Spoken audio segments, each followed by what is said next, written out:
I just realized my camera was off the whole time. You really are the anti-DSP. Yeah. Hello, and welcome everybody.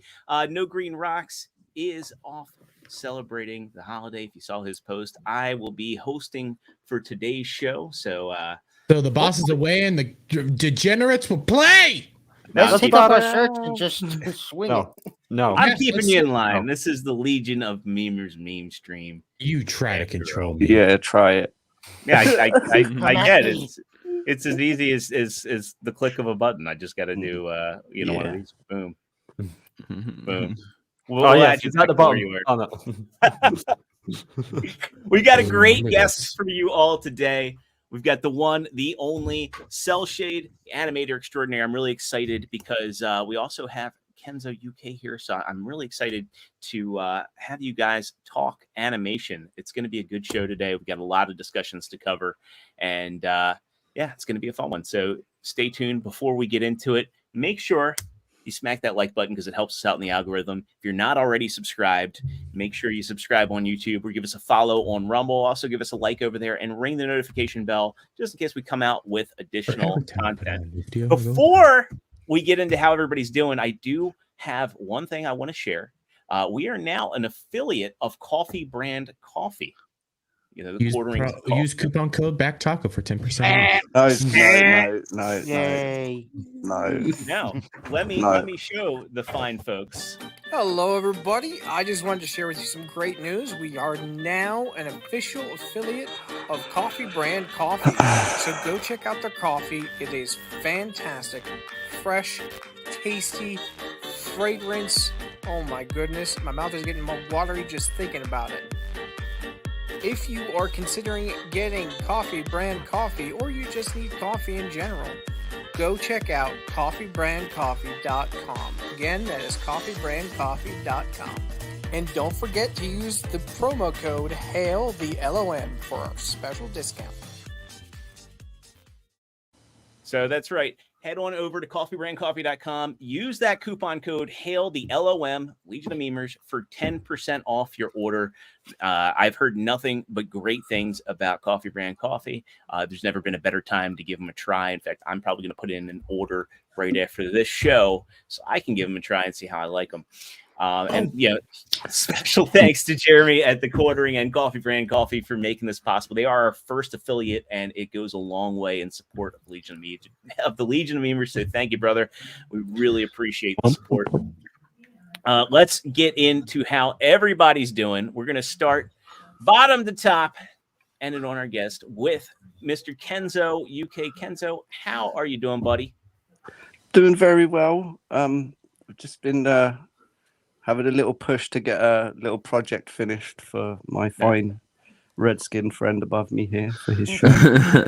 Well, we're gonna go into that in a little bit. Like when we do our animation we're gonna do a critique. Yeah, that's all I've been doing this week. I haven't really had much on other than that. But yeah, I'm happy to have Cellshade with us, like an actual professional animator, to show us how it's done, man. And I've actually been really wanting to actually have a chat with him properly. We've spoke before in DMs and in the chats on YouTube, but I've never actually had a chance to have a conversation with you, man. So thanks for coming, dude. You're cheating on me now. Okay. Is it really cheating if it's you, Dermy? Yeah, but he actually has talent, Dermy. That's the difference, yeah. Wait. Any sexual talent? Well, he's not just a pretty face. Speaking of talent, we also have the one and only CJP, Forgotten One Music. CJ, how are you doing today, buddy? Better if I could find a more accurate way to get MIDI to work for me. I've been fighting it all day and having to handwrite stuff, which is never fun. I'm like, this should just be already fixed. I don't know why this is. Anyway, I've been working on music for when I actually hit 1,000 subs. So I'm going to do a full album in the GoldenEye style for an old NES game, but not an obscure one, but also not one of like the top tier ones. It's one that I grew up with, played with my dad quite a bit, so it has a special place in my heart, and it fits the genre. So nice. But I had DJ Access on this week on my show, and we had a fun talk about sequencing and digital music and MIDI. So it was a fun show. I love conversations with DJ. I was talking about prior to the show, he was on Melee Games with Paul Hadouken earlier this week, and just a great conversation there with music chat. So it's always cool having him in conversation. I want to get him back on because we didn't get to talk about his time with Screw Attack, and he's how he started Retro Remix and everything. So yeah. Next up, Devil Made Me Do It. How are you doing, buddy? Oh, I'm doing great. Just what? Okay. Just, you sound more awake this week, at least. Almost. I have coffee, not coffee brand coffee, but coffee. So. But yeah, I'm doing great. Heretic. Coffee. Coffee. But yeah, nothing really this week. This week's kind of Coffee. an off week. Yeah, you're taking off. But next week will be a fun one over on Get Ranked because we're doing 80s music. Are we doing? Is it 80s hair metal or just like 80s rock? Pop. 80s pop. Okay. Yep. That's What, right. like- Alley. Like the Smiths and shit like that. I mean, I'm literally in an 80s cover Are they band. popular? Play nothing but 80s. Are you on that one, CJ? I'm not actually. I don't know why I didn't get asked. That's very gay of you, man. All the seats filled up. Now I only have 2 seats, and they filled up quick. I think there's a good opportunity to do like 80s hair bands. Oh yeah, That'd be a good I'm one. gonna do 80s rock too.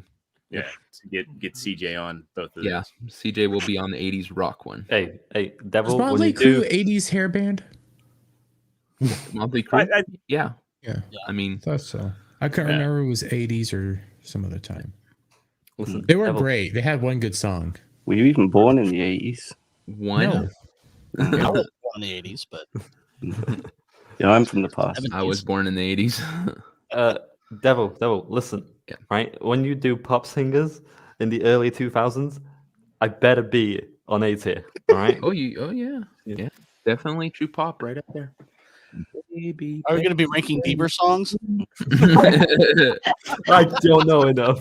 True Pop will be the only one. That's like for April Fools because no one True remembers. You pop should do star one. culture. It's True Pop, and he has to go through the entire discography of Justin Bieber. It's just him and Dermy in one struggle session. Anyone who watches this. Go ahead. Sorry, go, man, go. I was gonna say anyone who watches the show knows I got all the little pictures for Justin Bieber. I'm gonna put True Pop in that's the image. I was gonna say he was singing Justin Bieber on Ballbusters last night, Yeah. wasn't he? Yeah. Yep. Yeah. You But he Was he wouldn't sing singing Baby? Despacito. No, No. not baby. Aw. I don't It know was the like, lyrics. if you like the way you look You look that at much, Him, please. you can go Him. F yourself. I Well, have a soft spot. speaking of True Pop, how you doing today, man? Oh yeah, I'm good. Just got an extra painting over there. Don't know if anyone noticed in the crowd. Yeah. Here, so we'll that's give you a solo layout so we can. Put the camera see down. baller. Show the threads, yo. Show the threads. What's wrong with you? Yeah. Right. The So, merch, yeah. bro. We see that wonderful Darth Oh, Maul nice. painting back there, and yeah, And Legion of look at Memestream that. as well. Beautiful face. Oh. Nice. yeah. Uh, That was a shirt from the UK meetup, right? Yeah. No. I could fit like 3 people in here, but thanks for the shirt. Oh, Me, you, and Dermy. really? The Devil's Triangle. Yeah. So I didn't put that one together. I'm gonna be. There's gonna be more paintings like this behind me soon, not just like movie posters and stuff like that. So I've got a older brother who's a fine art, really good at art, and he draws like historical portraits, pop culture, stuff like that. It's really beautiful. Gonna all hang it up on the wall. So it's gonna Do be a some nice that are set. mostly Spider-Man. Oh yeah, I'm getting something Spider-Man. You should, yeah. Just It was a great time. Mm. I love Darth Maul though. I love Darth Maul. I'm doing well, and I've recently launched memberships on my YouTube channel, Very and nice. I've got tons of And you emojis. didn't I'm even gonna call add more. Bleebers. I know. It's the true believer level. It's Stan Lee's catchphrase. So Levers. Dermy wanted me to change the true Beavers, but So yeah, you're gonna get with the membership, you're gonna get special emojis, and you're gonna get to watch a backlog of the gaming live streams because yeah, I'm gonna be streaming God of War Ragnarok in the next month, and eventually when Spider-Man 2 comes out. So can't wait for that. I think October, is it October 20th in the UK as well? Is it a Probably. worldwide release? I think it is October. Yeah. Haven't been counting down the days. I've been trying to avoid spoilers as much as possible. It's just the thing that gets me is Mario Wonder comes out the same day. It's like, Jesus. And then my wife has a friend coming in from out of town on that day. And I'm like, I'm not going to get to play it that weekend. Mm-hmm. Yeah, I think I'm forgetting something. Oh yeah, so Meme Fap recently has been launched on the eFap channel, and they reacted to some of my videos. And yeah, as well as I have a stream tomorrow discussing the Asokah episode, and I think that's all I have to shell out. So, cheers, everyone. You don't have a coffee brand coffee thing? No, I didn't think of it. Jeez, you know. I'll probably apply for it. What am I gonna do with you? Hey, I'm not a savvy businessman like No Green Rocks, all right? And all of you guys. Jeez. The Legion savvy code. Otherwise, I'd be rolling in them super chats like you. The Legion code is the superior code. Hail the LOM for 10% off. Yes, it is. You know how I know it's the superior code? Because it funds this power. Yeah. Oh, he's a bottom. I'm going to be. We'll put him back. Yeah. We'll put him back. All right. You're playing with powers beyond your control. No, I'm perfectly in control. Oh, I don't know. You're messing with the King Taco. You're messing with the people's back taco. Dermy, how are you doing today? I'm doing great. I'm fantastic. You know, I drank I had about this much left in another bottle. 1-4. So then I drank this much as well. And I'm still pretty good. I had a 5-hour stream last night. Yeah, you were really still shy, kicking. and we were like, "I'm sorry for being a little rude or anything," but I was like, "Dermy, please, we need to cut that. We should end now." And I feel like I was a little rude. So, yeah, but you were really chatty. So, hey, side scrollers yesterday just wouldn't end. We ended up talking about that. You know what? I have respect for David Jeffy. That's all I'm gonna say. As do I. I like I said, if you can fundamentally disagree with somebody on just about every level, but if they're being respectful in the conversation and they're being civil, like that was the thing. It did not turn into a screaming match, even though they all fundamentally disagreed on the topic. I'm there for it. That's how we unify. I will say, while I do disagree with where he is politically on just about every level, the fact of the matter is when he was talking about gaming, that was intriguing. I liked hearing him talk about gaming. I don't know. Were you feeling that? Yeah, I even liked, the minor discussion about religion and stuff towards the end. I like that stuff. He was actually being respectful about religion. I was having fun. Right. And even he wasn't pulling... He made me feel kind of like he was a Lofty for a while, but Yeah. Well, they did kind of have those vibes. Though Lofty will yell and scream, but Lofty, even when he's yelling and screaming, you can still walk away as friends. It's not like Review Shrek or Vito, and I do like the fact that, you could tell he fundamentally disagreed with Melanie. I don't like Melanie's. I should say I disagree with Melanie's stance on religion, but at the end of the day, she's a human being. He didn't dehumanize her. And I mean, we could get into that a little bit down the road in discussion, but he didn't walk away like, I hate you, Melanie Mac. Why do you say this? It was just like, well, hey, let's have a discussion about this. Yeah. Unlike how I'm going to treat True Pop when he watches all Paranormal Activity. But anyways, how are you guys doing? No. I'm Dermy Wormy. Use promo code BACKTACO at coffeebrandcoffee.com to get 10%. Back to the corner. Hey, use code Hail the LOM. I can respect. Use code Hail the LOMs. We need the support. Back to the corner, Dermy. Trish knows what's up. Anyway, Trish knows what up. She's the one that named me the People's Back Taco. I thought she named you the cock. Oculus, how you doing, buddy? Pretty well on this Saturday evening, but yeah. My name is Oculus. You can follow me on Twitter, where I just mostly do Friday Night Tight memes, and yeah. Can I say one thing? Yeah. No. You can say one thing. No, can you pull Static up real quick? The laugh. Yeah. Happy birthday, Static. He's a ripe young 40 today. Happy birthday, you old Hey, dog. happy birthday! Thank you for torturing me last night with that, Dermy. It just We'll get to the rest of the chats in just a minute here. First, we got to talk to unless Oculus. Do you have anything else? Nah, that's all. Just follow me on Twitter. Right. real quick before we go any further. Dermy, you do realize being the people's back taco means you're the people's ass, right? Yes. More like the He's anus. fully ready to accept that position. Listen, my finishing move, because I am the people's back taco, is called It's back called taco the- slam. No, it's called they hate us because they ain't us. I like that one, but I prefer the back taco slam, where I get up on the top rope, jump as high as I can in there, and slam down on you with my butt. You're Isn't that pretty trying gay? to start a fight with the Yeah. tribal chief, bro. It ain't gonna end well. I'm gonna kick that man's ass. He's been dodging me. He's been dodging me. What was the move the principal and Billy Madison had that where he killed a guy by his head went up his ass or something? Oh God, I can't remember that. I see you on the stage. Mr. Slave? It wasn't Mr. Oh God, there you go.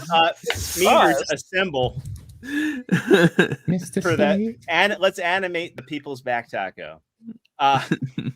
That's right. Animate me. Speaking of animation and animators, we've got the man of the next 2 hours, Cellshade. Cellshade, thank you for joining us today, buddy. How are you? Good. Thanks for having me. It's a pleasure. Yeah, this is my first, I guess, on-screen live show I've done. I haven't done anything else. I've talked to Rhino and stuff like that off in the StreamYards, but this is my first. So I'm kind of like Gary from Nerd Rock, a bit boomerish on some of the stuff. Oh, we're so happy that we could be the ones to pop your cherry, man. Yeah, I was definitely going to say that. Hey, Don't worry about it. We're all boomerish here. So. Listen, they're boomerish. I'm retarded. He's straight retarded. I'm high as shit. No, I'm don't worry. I was going to say straight retarded. What world? Sorry, he's Dermy and straight don't go together. No. I just imagine Dermy's got a helmet hiding somewhere back there that he wears when he goes outside. Like a dream mask? No, Would you believe there is a helmet in here? It's I drew on myself helmet.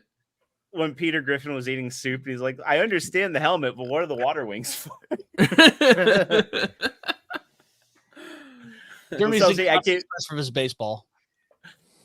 I'm glad we get to pop your cherry live for live streams. It's a pleasure to have you, man. I'm looking forward to getting into the discussion about animation. So we'll get into how you started and your process along with Kenzo after we get through how I'm doing. I'm Extra Zero. Yes, they do. I'm the host for today. They should care because I'm carrying this, I hope.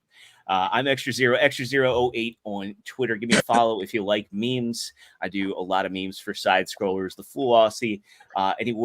Anytime I see an opportunity to make a meme, I make one. Been doing a lot for Krigler and Flawed. I just try to cover what I can. Yeah, just give me a follow on Twitter. I just passed 300 followers. I'm very grateful for everybody that gave me a follow, everybody that likes the memes.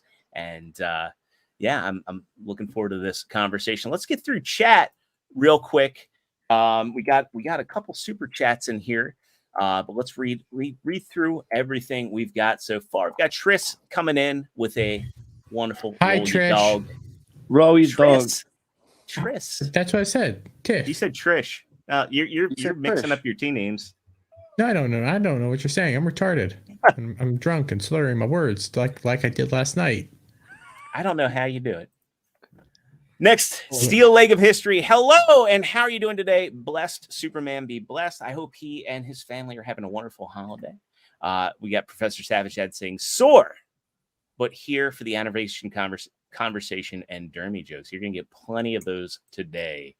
The Bad Take Bojan. Tina says, Good afternoon, friends. Good afternoon, Tina. Good to see you as always. Keely Chow. Hey, everybody.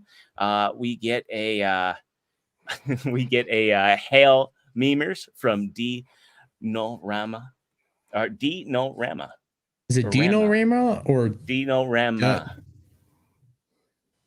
I think it's D. I think it's we established I can't read last night, so Dino Rama.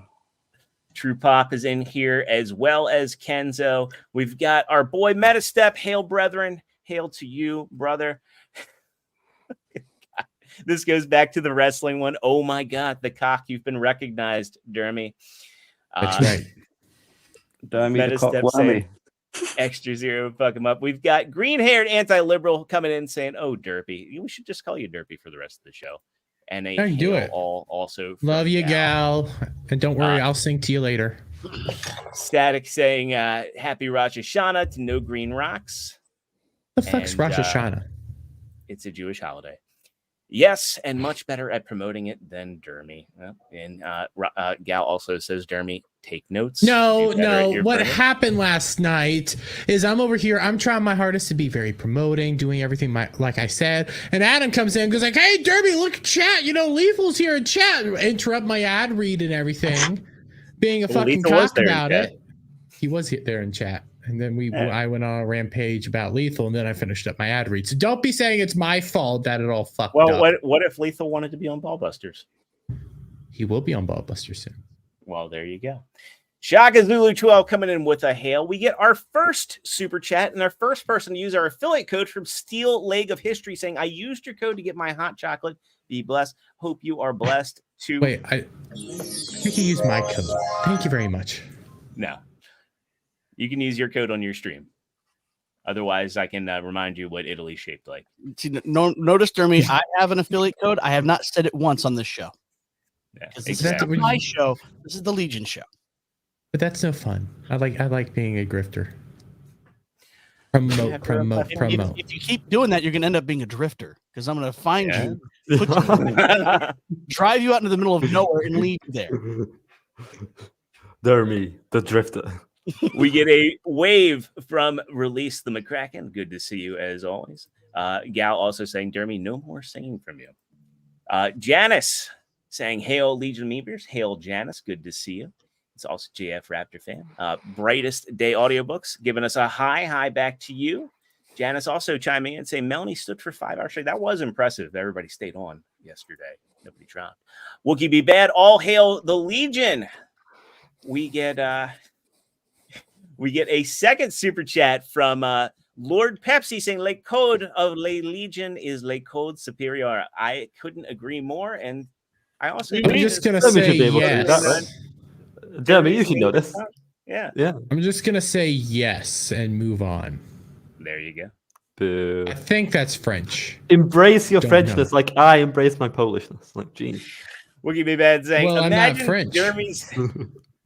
Imagine Dermy's dismount if that's how he mounts. Just slamming down from the top rope.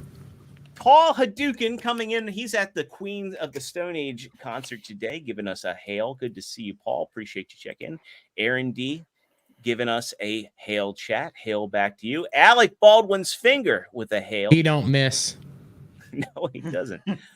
Ash giving us a good afternoon, all. Hail, Ash. How are you doing, lovely? Horny Alf, hail memers. Alf is spending some time with the family today. And one more Professor Savage Dad reminding us that Dermy is horrible at no.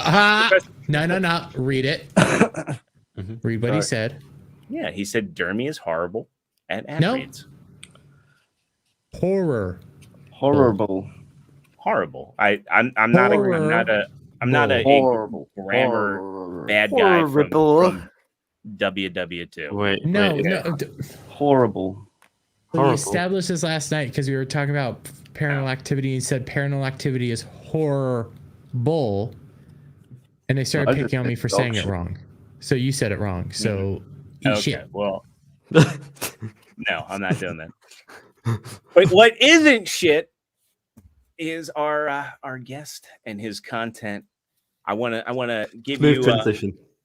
Yes, I try. I want to point everybody over to Cellshade's YouTube channel. He's got some amazing animations here. And Cellshade, what got you started in doing this? And what was your inspiration? I know you're obviously a Dragon Ball fan and a Simpsons fan. What really inspired you to get started in all this? So it's from watching those like the Batman animated series, X-Men, Spider-Man, all those type of shows, and then shows like Pokemon started coming out, Dragon Ball started coming out. It was just one of those like, wow, I want to do something like this. Like, how do I get started into something like this? And that's kind of what sort of led to that path. Was that your first sort of exposure to the anime style then, Pokemon? And Yeah, actually, yeah. Pokemon was actually the very first anime I've seen, and then next it was Dragon Ball, and then I started hearing more about of course, being like a young teenager, you start hearing like Akira, Ghost of Shell, all these things, like being that edgy teen of like, oh, I gotta go see these now. So, my dad's screaming in the background. Now he's distracted me. You're good. I suppose that's a similar story with me, Cellshade. Obviously, I think my first exposure I was born in '81, so obviously the first cartoons I remember seeing is like your Tex Avery, Chuck Jones, just your typical Looney Tunes stuff. But the first things I sort of gravitated towards was He-Man and Transformers. Being as they were the toys that we were playing with, how everything was kind of aimed at selling toys with the animation back then. For the time. Yeah. But like yourself, Batman, the animated series, X-Men, Spider-Man, them kind of shows are the ones that, really sort of caught my eye and the ones I really gravitated towards. But the first things I really started drawing, I guess, was like Ren and Stimpy and Beavis and Butthead. I'd sit in class because they were kind of the ones that were popular for me. So that was kind of I guess you can kind of see it in my style as well, like the kind of cartoons I draw, that kind of shit. So I would kind of sit in class and doodle the teacher or some of my classmates, and it's kind of pretty much what I'm doing now with YouTubers. I've done some pictures of Mozart and Lethal and Dermy and all sorts, so I'm basically just doing the same thing I was doing at school. Did you say you doodled your teacher? Yeah. Shameful, dude. No. He doodled me and I doodled him. It was a Catholic school, man. You know how well, that's getting clipped. Bend over, you'll get closer to God. Oh, shut up. Shut up. All the priests. What was the old joke? You know why Catholic boys have their hair parted in the middle? Bless you, my child. No one makes these jokes with public schools, and the statistics say that. Well, speaking of schools, right? Like I obviously never went to and did any animation training or anything. Animation for me is something that I've only really reached into in the last like 8 or 9 months. As a construction worker, bringing up kids, I didn't have time. Like I know you yourself, Cellshade, you went to college and done animation. Can you talk a little bit about like how long you went for and what kind of stuff you learned and how much has it changed now to what you were taught in college? Sure. Yeah, there was definitely a big change when I went to college. So I went to Seneca in Toronto for animation, and so what they want you to do a test for animation, and usually most people fail the test, and then they send you to say, hey, you're not fit for animation, but instead you need the drawing art fundamentals, so we'll send you here instead. So you go to art fundamentals. It says it's a year, but it's like 8 months. So you do that, just learning life drawing, perspectives, shading, all these things. And then once you get the certificate for that, then you go back, do the test again, and then you go into animation. from what I hear now at this point, because we're talking like 10 years ago, I think, since I was last in college, they changed the program. But when I was there, it was the first 2 years of traditional animation. And then for the third year, you have a choice of going to animation to learn the 3D program Maya, or go into gaming and learn 3ds Max and Unreal Engine. I think it was Unreal Engine 3 at the time. Mm-hmm. But when I went to the what is it, the traditional animation, they have you doing the all the paper stuff, animating that way. Yeah. And then they have you, and then there's like a storyboarding class, so they teach you how to do storyboarding, camera work, and all that kind of stuff. Mm-hmm. And then they've got perspectives, and of course more life drawing, all that kind of stuff. Oh, the life drawing was one hell of a time. We had a German teacher that would always scream at you, like, do things right constantly. So that was quite a fun time. Were they like that German guy that was like the anti Bob Ross? Do you remember him, the German painter guy? Don't think I know Bob Ross, The German painter guy you're talking about, little mustache. the guy with Is that dogs. what- The Austrian. I think it was William Alexander. I think he went by Bill. Charlie Chaplin? Yeah, he did like the magic of oil. No, I never. I know Bob Ross. I don't know the other guy. Nihil! I mean, when I was in school, Cellshade, I took art. Obviously, in school, I didn't do it in college. I actually did music in college. But even like in terms of software and hardware for music and animation, in the last 10 years, it has become a lot more accessible to someone that doesn't want to go and get the training. You can get sort of professional programs to use in the home now, like as opposed to sort of, obviously when you started, it wasn't as accessible to the normal person. YouTube wasn't as popular then as it was now, like There's kind of like a takeaway, sort of like a good and bad with that. Something I've kind of noticed experiencing both. I've noticed there are a lot of YouTube videos really got to be careful of, where I check some of these videos and be like, that's not really the right way they should be doing that kind of thing. Like one of the big YouTube videos I highly recommend learning that kind of traditional animation stuff is Aaron Blaze. I was just about to say that the Art of Aaron Blaze channel is awesome. Like, yes, I wanted to get back and sorry, Disney animator. Yeah. Yeah. I wanted to highlight this comment here from Ash saying, I heard this was going to be a stream about arts and animation. I'm learning to draw, so I find it interesting. So I was going to ask, like, what, if Aaron Blaze is a good one, but where would you recommend people go and learn, like, form and technique for their drawing? Because that's a big part before you even get into animation. Again, you can just like do your life drawing stuff, but if you specifically want to branch out into a specific field, obviously you'd want to look for like a anime, like a mangaka style, or if you want to do like comic book style, there's artists like David Finch that do very good sort of tutorials where they teach you perspective and form and stuff like that. Yeah, I forgot he does YouTube videos of that stuff again. Yeah, but yeah, Finch he's one's another really good.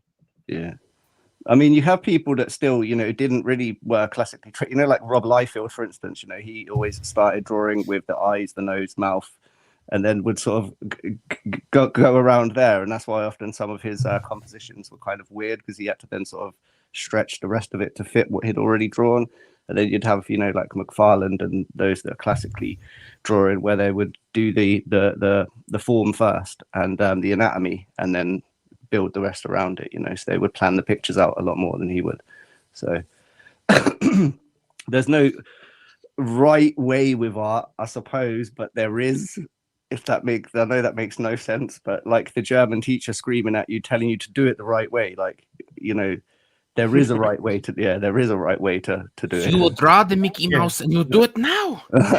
No. There is no way to art, Kenzo. What are you talking about? We can just get a banana peel, and that is art stitch it on the wall. I mean, I think it is more important about telling a story, right? Because for me, one of the cartoons I've watched the most is The Big Les Show, and it's drawn in MS Paint by one guy, and he does all the voices. The animation is not the best, but it's the story and the characters that you relate to it sometimes, you know. And I think because of that, it is a negative in some ways, because like you was talking about the CalArt style, you know. Oh yeah. Yeah, and you know, people do get lazy nowadays. There is a hell of a lot of puppet rigging. Bean mouth. I hate bean mouth so much. Yeah, I actually agree, ask actually. about that. Before you, do you guys have any? So Ash was asking, do you have any recommended channels for life drawings? I'm wondering if she's meaning like more realistic style. Yeah, yeah. I think Proco is one. Yeah, Proco. PROCO. Yeah, PROK. Yeah, KO. Oh, okay. They have a few different artists on there that do stuff. There's one guy that he's a European gentleman that does stuff for League of Legends, like you know the guy. I mean, yeah. Oh my God, Trent. Messed up. This is the first thing that goes to my mind is that character. Yes. I did a video on this. Yeah. What's his name? Count Acula just did a video recently about modern art. Yeah, I saw that. Yeah. I saw that, and he's got that in the thumbnail. He's got the Andy Warhol kind of. Yeah. Modern art is fucking stupid. If I can glue a goddamn bowling ball to the ground and come out and say it's a critique on the way of human life, some dumbass is gonna look at it and go like, "Oh yes, here's $1 billion." Fuck you. Bullshit. Derivative. This is a literal shit on the ground. Quit staring at it. It's not art. It's shit. If it's like a blue square, it's art in modern day. Just it can be a tiny this is little the dot thing, on yeah, a like board. as a in air quotes artist myself, yeah, right. I do often find it like weird if you know, say for instance, if I'm sitting here saying bad stuff about CalArts and bad stuff about puppet rigging, yet these are shows. There's shows I watch that are pretty much all puppet rigging, like Final Space. You know, like Rick and Morty and Solar Opposites have a hell of a lot more puppet rigging in nowadays. But I feel bad as an artist, you know, slagging off their work, because there is, you know, even though people they get bad rep or whatever, there is some people that have like worked really hard on these projects, man, and I do have a lot of respect for what they have done, even if I don't necessarily like the end product, if that makes sense. Kenzo, it's a trash can with a dent. Did you follow Justin Roiland's career at all? Because I did. I did a bit. Yeah, because it's a bit similar to John K from Ren and Stimpy, like done really well, and then the whole nonsense kid. He's like somebody that has always had that style prior to CalArts. Mm-hmm. And it's not even really CalArt style, but he did a lot of work for Channel 101 with like Dan Harmon, and a lot of people forget that Mike Henry used to be over there. Mike Henry was obviously on Family Guy for a number of years. I think with a lot of them though, like and voicing a black character, like all of them, you know, Family Guy, Simpsons, Rick and Morty, a lot of the early stuff had a lot more frame by frame in it. Like, and especially old Simpsons. Simpsons were gold. And the thing is with like the on the thing of puppet rigging, like the new rigs that I've seen people making in the new version of Harmony, to be fair, they're doing some of the stuff the old rigs couldn't do. You know, the old rigs would restrict your shots because they couldn't do foreshortening and stuff very well. But now with Moho and Harmony, like they're all right. Some of the stuff that I've seen, it looks like frame by frame, and they're using it in the industry. They're using Harmony, like Rick and Morty's pretty much made on there. Paradise PD's made on Harmony as well. But then it does become a bit derivative, like you said, and then every now and then something else will come out. Like, I don't know if you guys have seen Primal. Have you seen that? Yeah, I did. I mean, that you just reminded me. I did not finish that off. I need to finish that. It's beautiful. Yeah, the ending was actually really good. And I found it by accident. Like, no one had told me about it. I come across a trail, you know, a short on YouTube of it, and was like, what the hell is this?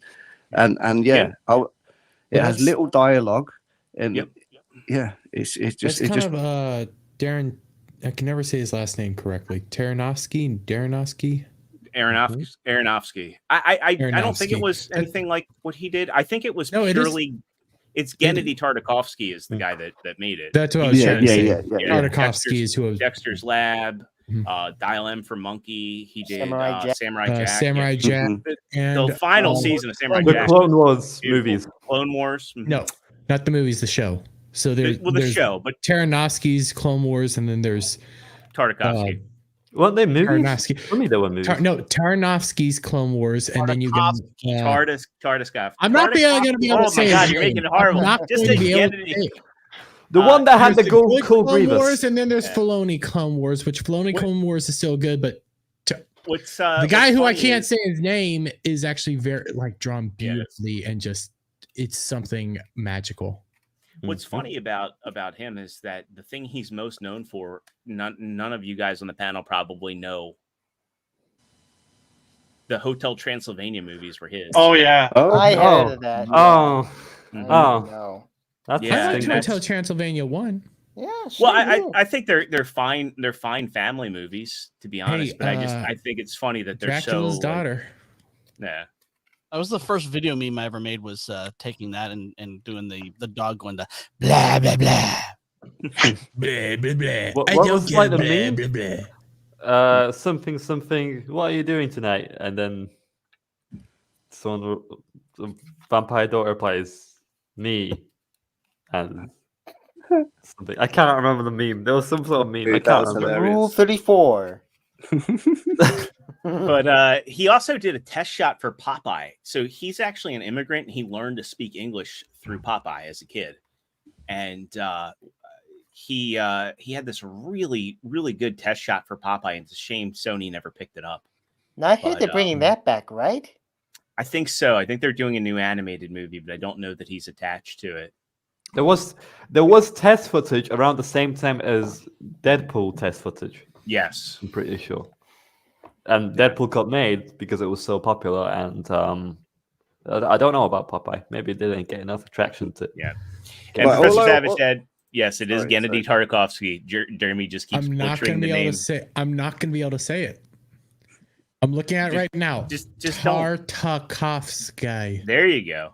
Well, I can quite imagine that this Popeye one will be in the new contemporary style, like the Mario Brothers movie and. Well, no, it looked like it was very soulful. It was like it actually captured the it was like the Popeye animation. It just was in CG, but it didn't. Yeah. It was interesting. I don't know that we can. I do like the CG stuff, but like personally, like. I think there needs to be more 2D animated movies. Obviously, I agree. Anime. I don't know why Disney doesn't go back to doing it. It would save them so much money. Like, why did Strange World cost $150 million? Because of their contracts. Yeah, I know, but I'm just saying it shouldn't have cost that much money. If you go back to 2D animation and make it well, I think it's like something like Cellshade had something he wanted to say. Oh, sorry. Yeah, there's a lot of misconception of probably heard at the time a lot of moving from 2D to 3D. Everything should go to 3D. It's easier. It's better and all that kind of stuff. And then doing both, 3D is not actually easier. They both have their pros and cons, but it's kind of the same. They both have their goods and bads if you're doing it properly. Yeah. Yeah. When you do it in 3D, it can take longer from time to time, depending on your setup and how long is it going to take to render and what textures you're using. When you're doing it by hand, it can also take a long period of time, but it looks better. In my opinion. A good, what are the biggest pros and cons of each that you think that from your experience? 3. So for 3D, one of the really hardest ones that trying to do. For example, Cloudy with a Chance of Meatballs, how they're all wavy and bendy, and there's a lot of stretch and squash. That's actually hard to do. It has to be rigged that way. Like with 2D, you can stretch and all kinds of things, like very specific areas. With 3D, you have to specifically put in like a rig in a bone, rig in all these kind of like what would you call it? Kind of like a coating something specific to bend a certain way.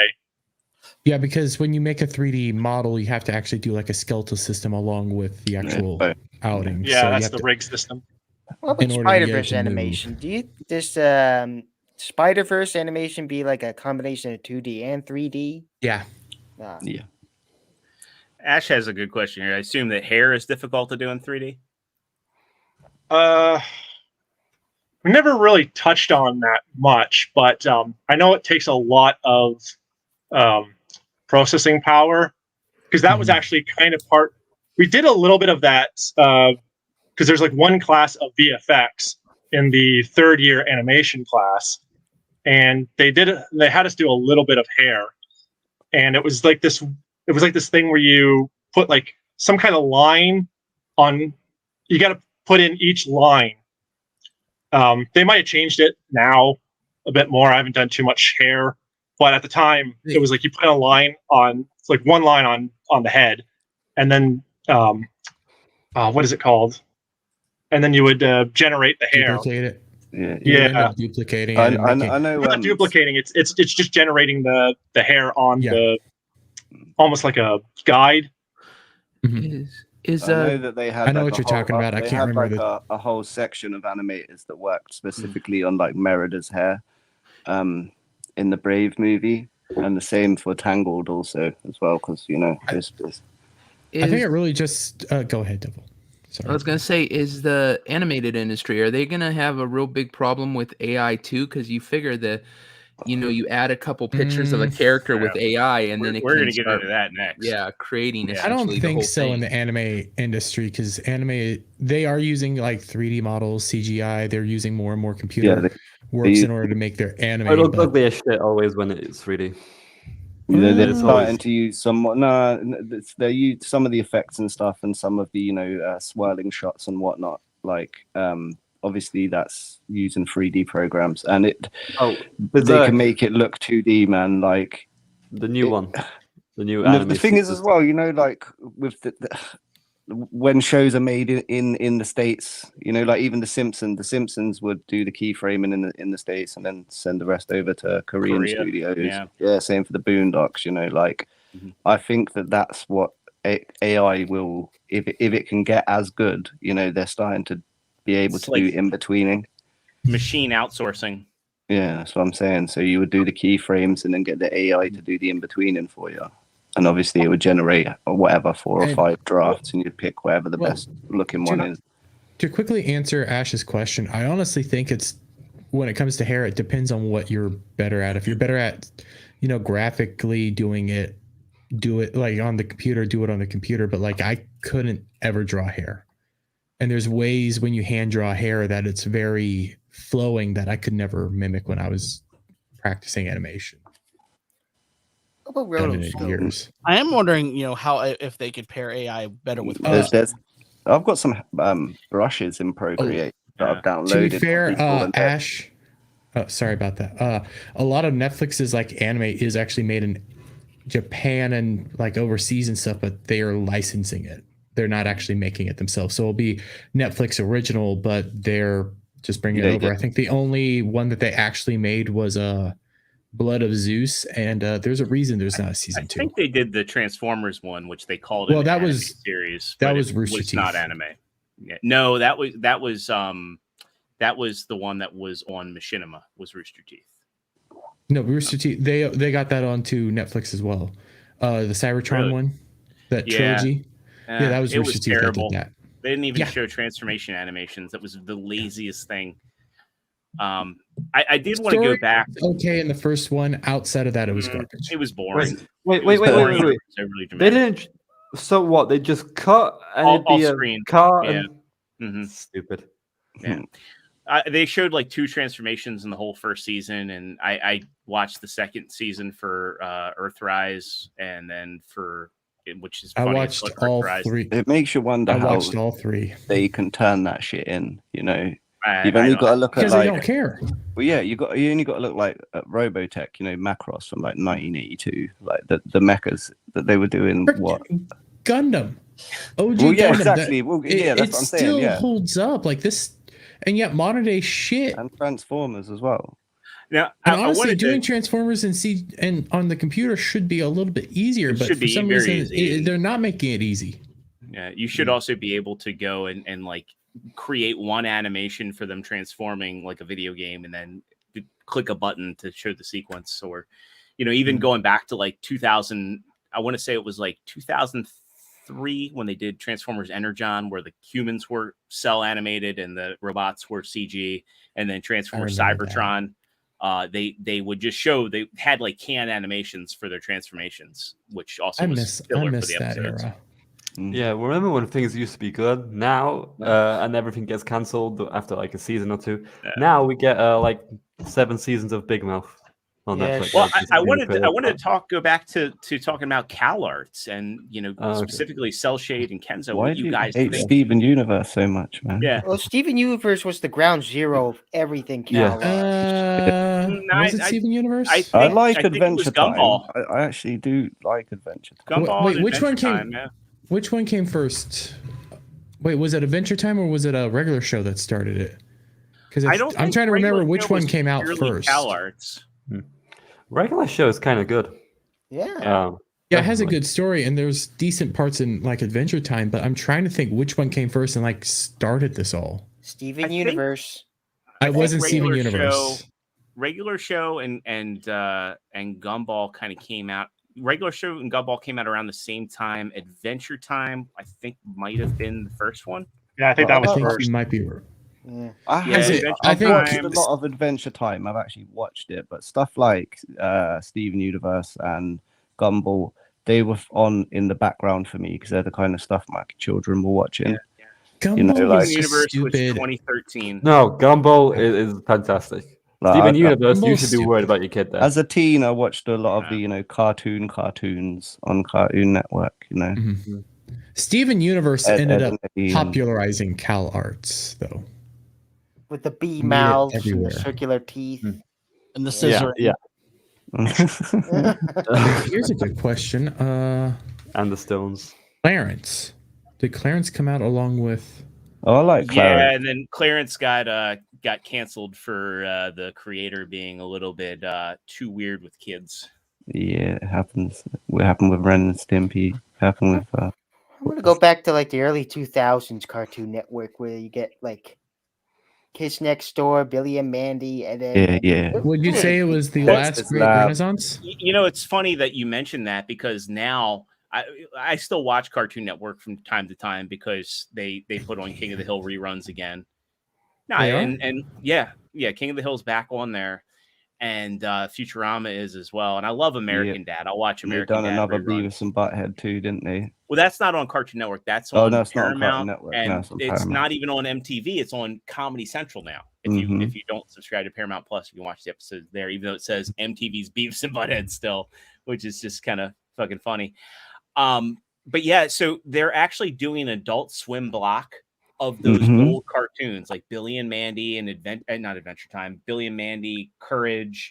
I think Dexter is on there, and I know Cow and Chicken's on there. But it's funny that that's now considered to be like Adult Swim, and they like nixed the whole Boomerang channel. It seems. Maybe I'm wrong about that, but.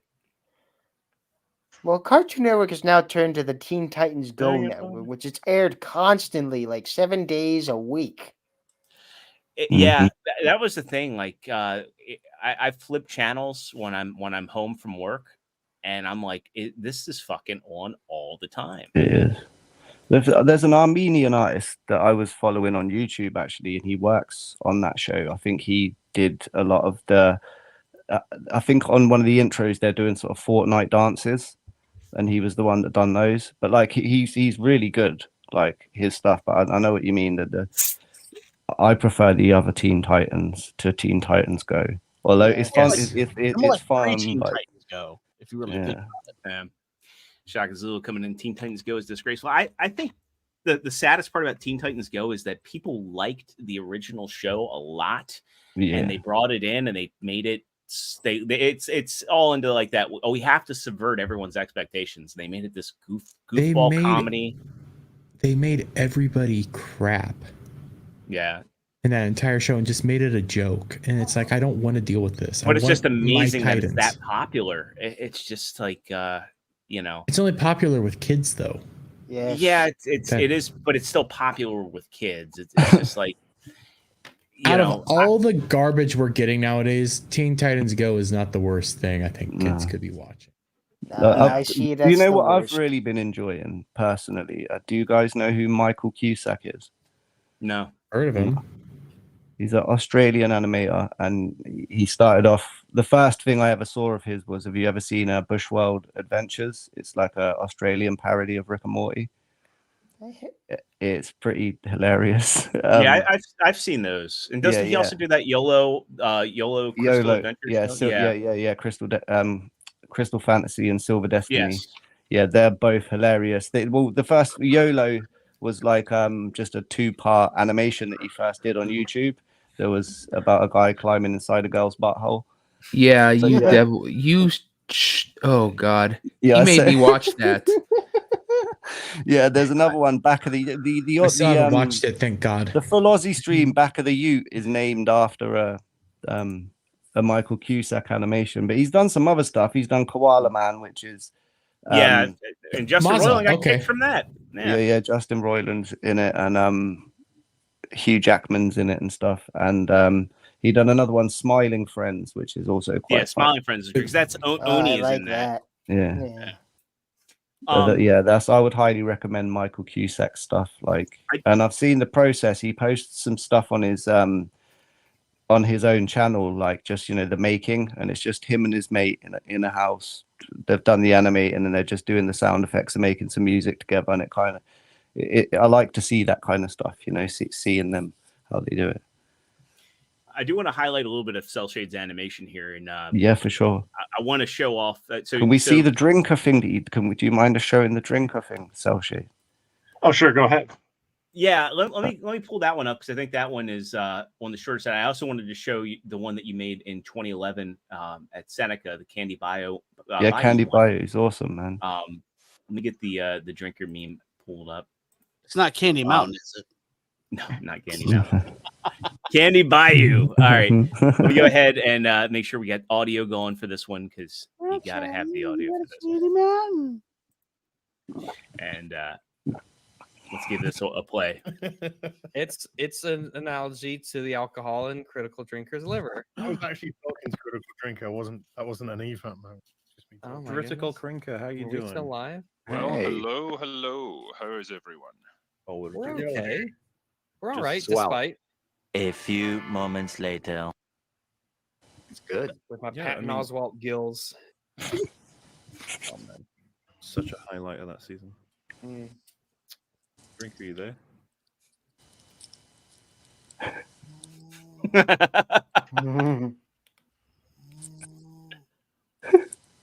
Wow. Useless. Worthless. He's already drunk. He's already conked out. He's already slumped over on the floor, passed out. Hope he fell on his side. I don't want anything bad to happen. Don't John Bonham. I've been there. I've been there. You've been there. Yeah, I've been there. Hey, man. And then I also wanted to pull up just a little bit of, because this one's 7 minutes and change, it's almost 8 minutes long. But this is what you did in 2011. So I'm assuming this was a college project. But I just want to watch a couple minutes of this, and then just get some insight into it, because I think this one's just super well done, and It's polished, I think man. it's tight. This is like an antidote to Cal Arts and what we're seeing in a lot of Western animation. So let me go ahead and play a couple minutes of this here. Ooh. Candy Bayou? Are you guys getting audio on this one? I just want to make sure I did that right. No, I'm not hearing. Don't hear it. There's supposed to be music playing. Yeah, let me restart this here, because sometimes StreamYard is asshole. StreamYard is asshole. It's asshole. So let's get this back up and going. Here we go. This should fix it. Yeah. Oh, hello. Grandpa, what Vegetables are for perverts. Grandpa only eats candy. Grandpa, candy isn't good for you. They showed us a video at school that said... Are you going to believe videos or your grandpappy? Well, my dentist said they cause zits, cavities, and divorce. That's hogwash. You think that's why your daddy left? It wasn't because of candy. He left because he couldn't stand up for your mother's body. Oh Lord! Yeah. In fact, your daddy is That's probably very Ren and Stimpy. We're very Ren and Stimpy. right now. Dad's in the candy bay. Who? No. The candy bayou. Yeah, the director did mention Ren Stimpy reference. Don't know about the candy bayou? The magical swamp where all the candy in the world is made? Well, let your old grandpappy tell you about the water bottle title.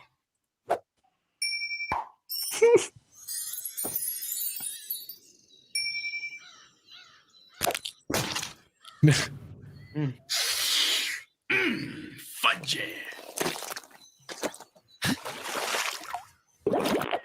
Which is what Dermy says. Quite. This is Candy Bayou. It's located in New Orleans, next to the abandoned chemical factory and the sunken oil tanker.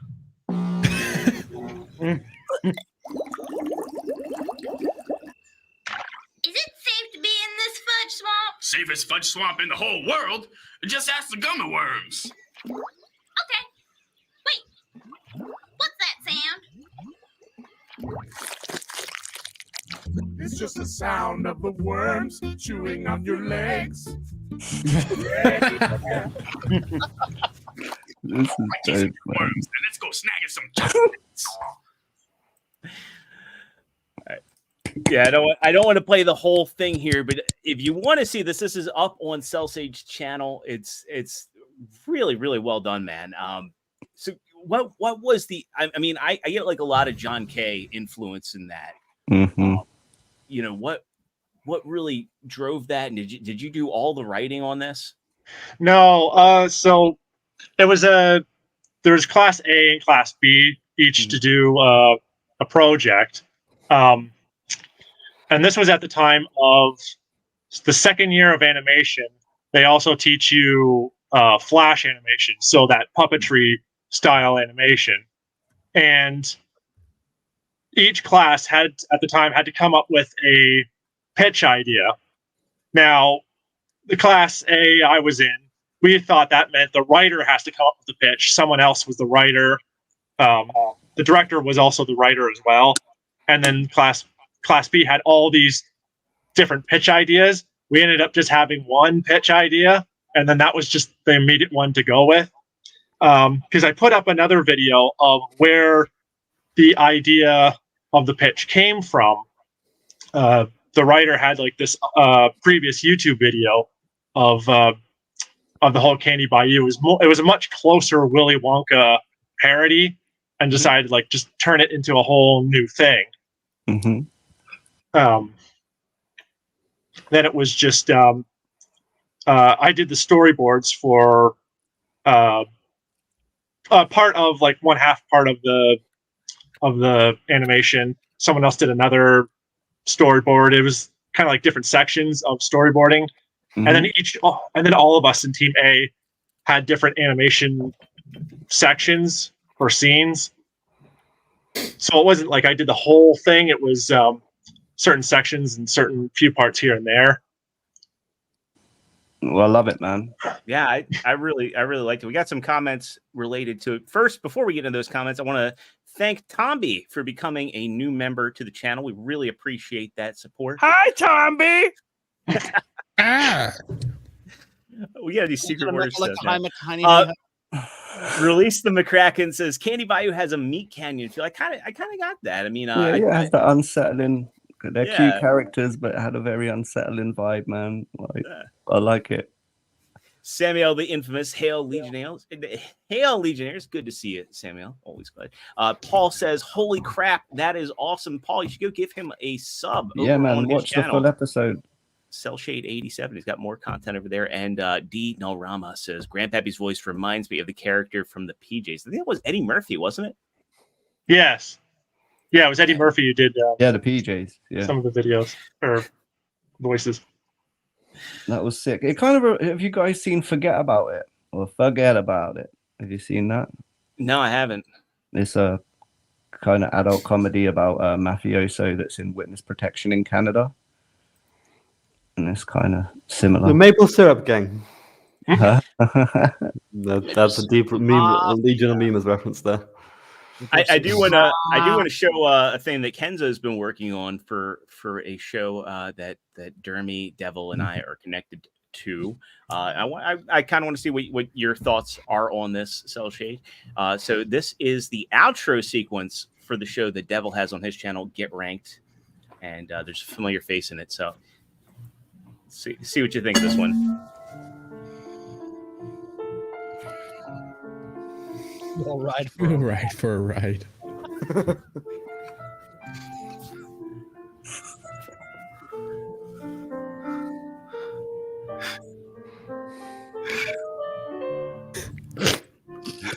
Certified. Oh, that is awesome. Oh, wow. Damn. Oh, that is beautiful. God damn! You made me look like Vito. No. Vito has more black hair. You have brown. Maybe make it browner.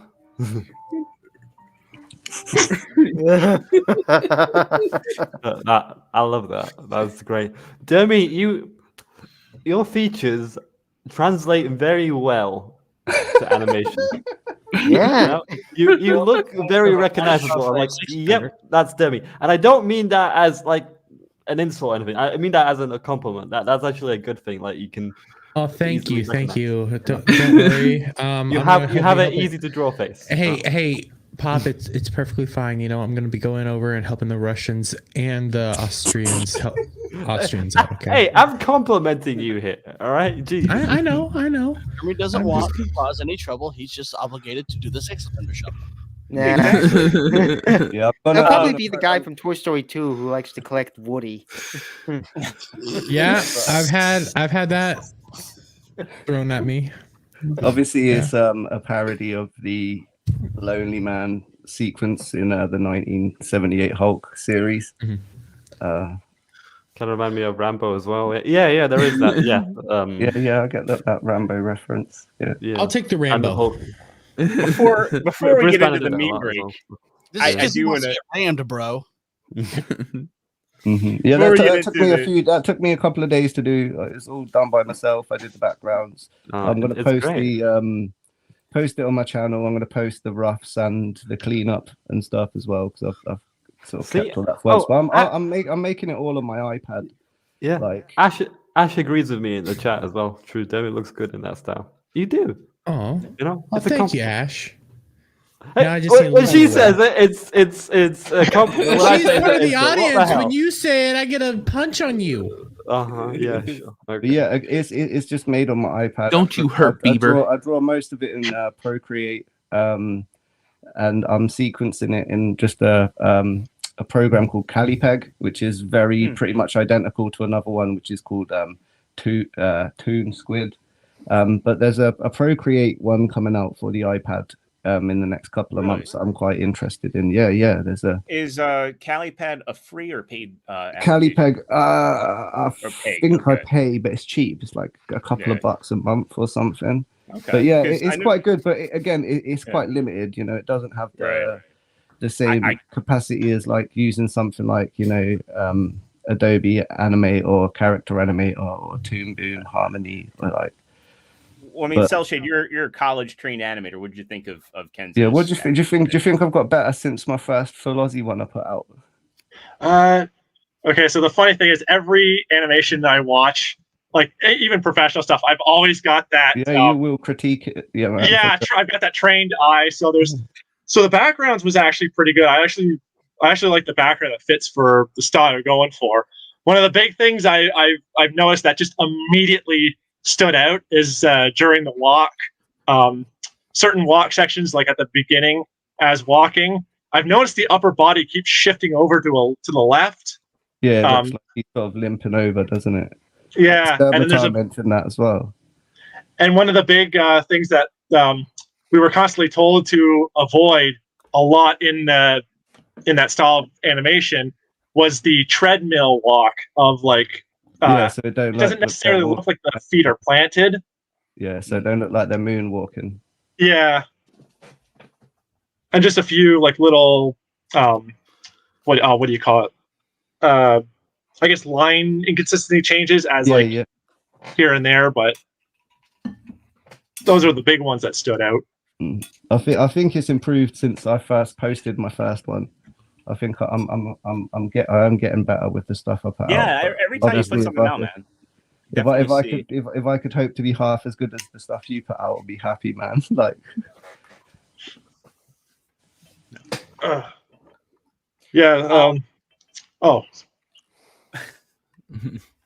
did want to get to a topic that you wanted to discuss. We've looked at this before, and when I say you, I mean Cellshade.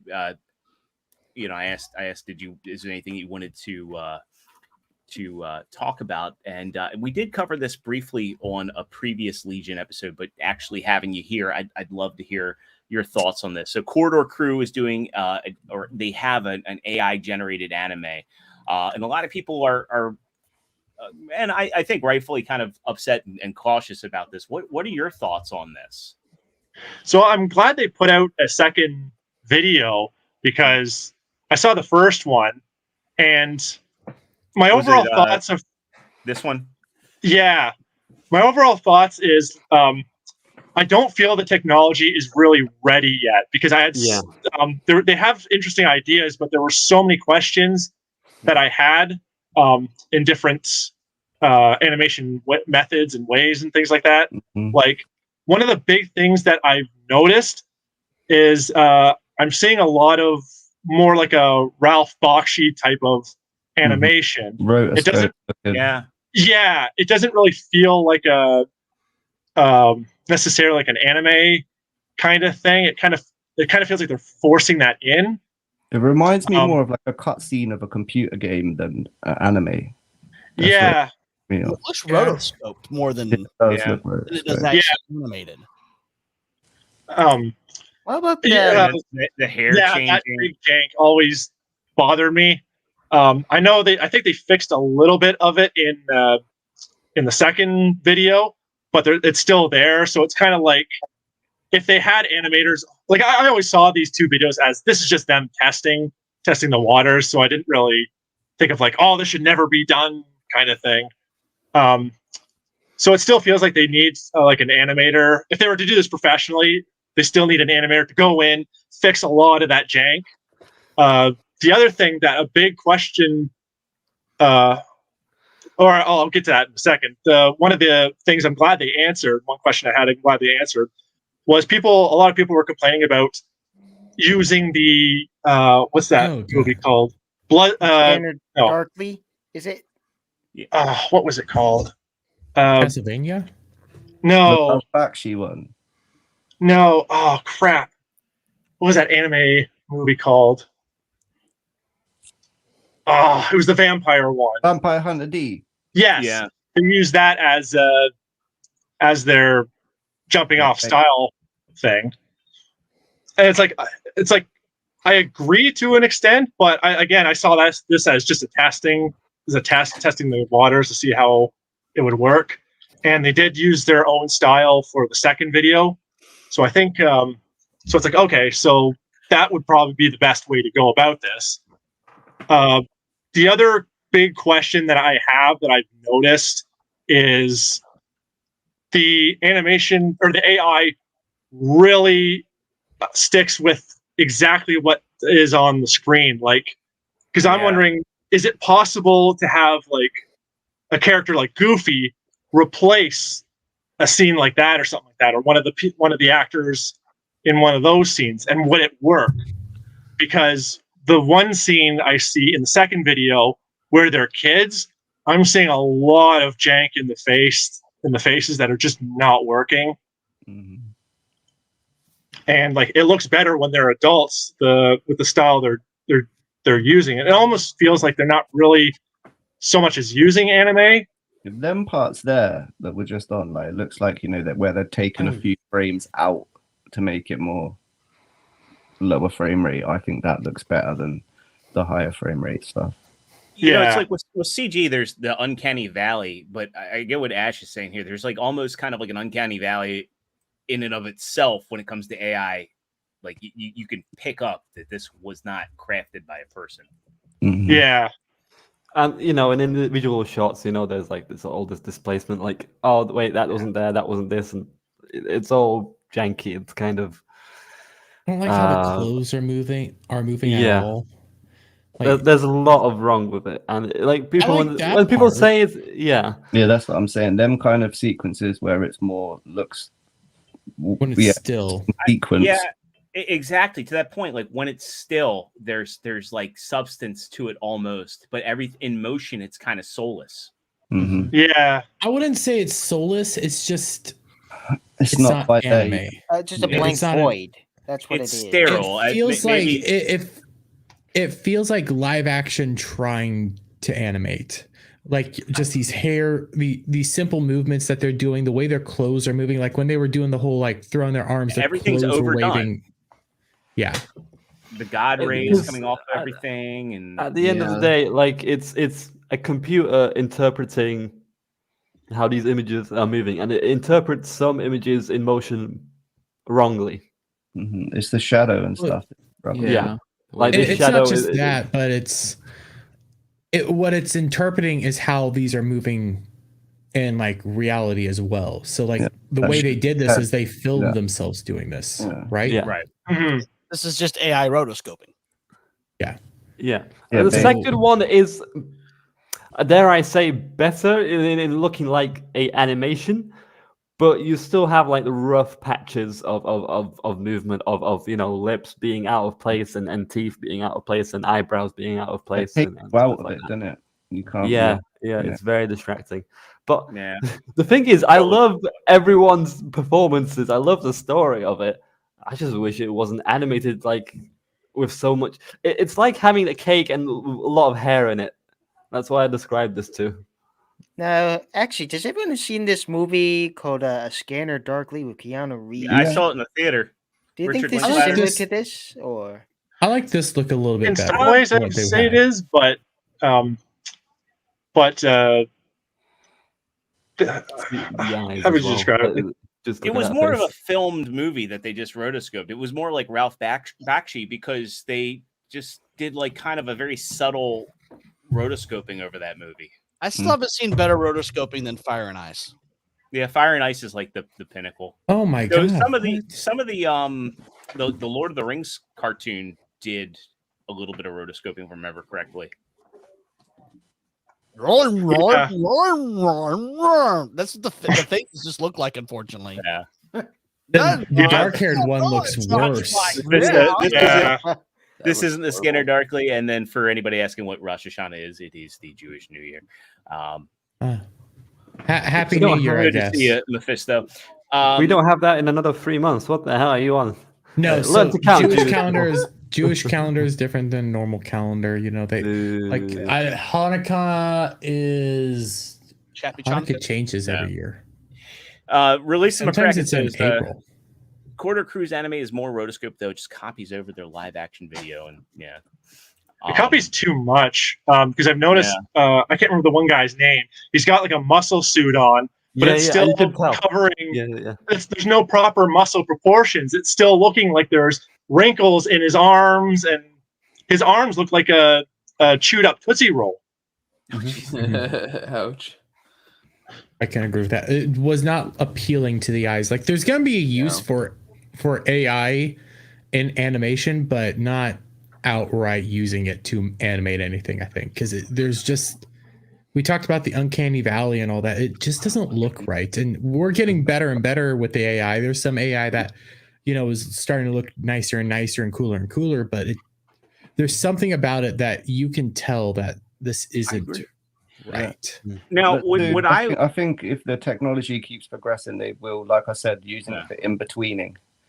Yes. There's one thing I actually really, really like that they talk about in their behind-the-scenes stuff is they use a 3D background, and then they get the AI to make a 2D background painting, matte painting out of that 3D image they use. So then that way they can just make a model. So if you're doing like a professional animation, you could just have somebody do a 3D model, and instead of painting each section over and over and over again, you just have one big 3D model to put your characters in, and then you just take the screenshot, and then you have the AI do the 2D painted animation background look. I actually really love that portion of that side of the AI that they've got. Dino Rama says Scanner Darkly is available on Tubi for anybody that wants to watch that. Mephisto came in and clarified that the Jewish calendar is lunar-based, the Gregorian calendar is sun-based, but they're both based. I do, before we go into the meme break, I do want to ask Kenzo and Cellshade, do you think that there is a practical application for AI that's not going to step on the toes of animators? And the thing that comes to my mind is, is being born in the mid 80s, a lot of animation mistakes happened, like specifically Ninja Turtles. There's a famous Transformers episode, Carnage in C minor, where there's just so many animation errors. Ninja Turtles, you'd constantly see like their bandanas flipping the wrong color. Yeah, I heard proofing. Do you guys think that it would be wise to have like AI do like a kind of like as a spell check in a sense for animators? Like if you see something clipping or I think it's going to be the other way around. I think they're going to use AI to animate, and then they're going to have people to go in to check that. That's right. Yeah, same as I've had. You can get an AI to code for you, but then you'll spend a lot more time debugging. Yeah. Than if you would have just coded it yourself. Kind of like how you'd build a physics model, but if the physics don't create the effects that you want, like a lot of animators that used to use Gary's mod to animate would have to go back in and hand correct things. If I'm not mistaken.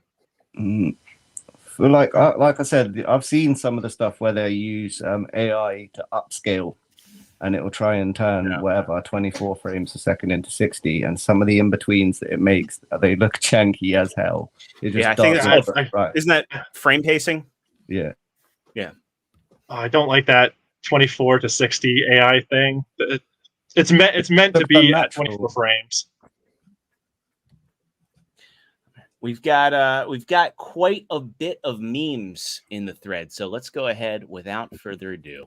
Indeed. We got to get to our meme break for the day, but there's no better way to get us into the meme break without. Oh, StreamYard, don't be an asshole. If it's gonna be an asshole like this, what you can do is dip and come back in. No. There we go. That was telling you how you fix it. Yeah. So let's get into our first one. This is one that I did of Adam Krigler. This was requested by Meetup, and I think this was XRP. The XRP requested it. Let's give this one a watch. I hope the audio doesn't get us flagged. This is violence. Yeah. Your violence. So hungry for this meat. For this meat. For this meat. For this meat. So hungry for this meat. Meat. So hungry for this meat. What? For this meat. So hungry for this meat. That turn you on, Dermy? For this meat. No. So hungry for this meat. God, I've been so hungry for this meat.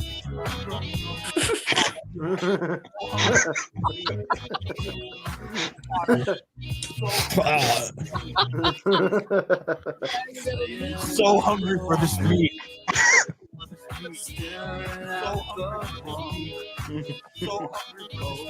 So hungry for this meat. God, I've been so hungry for this meat. God, I've been so hungry.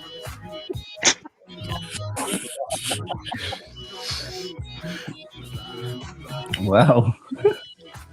Love to have What those the hell? guys.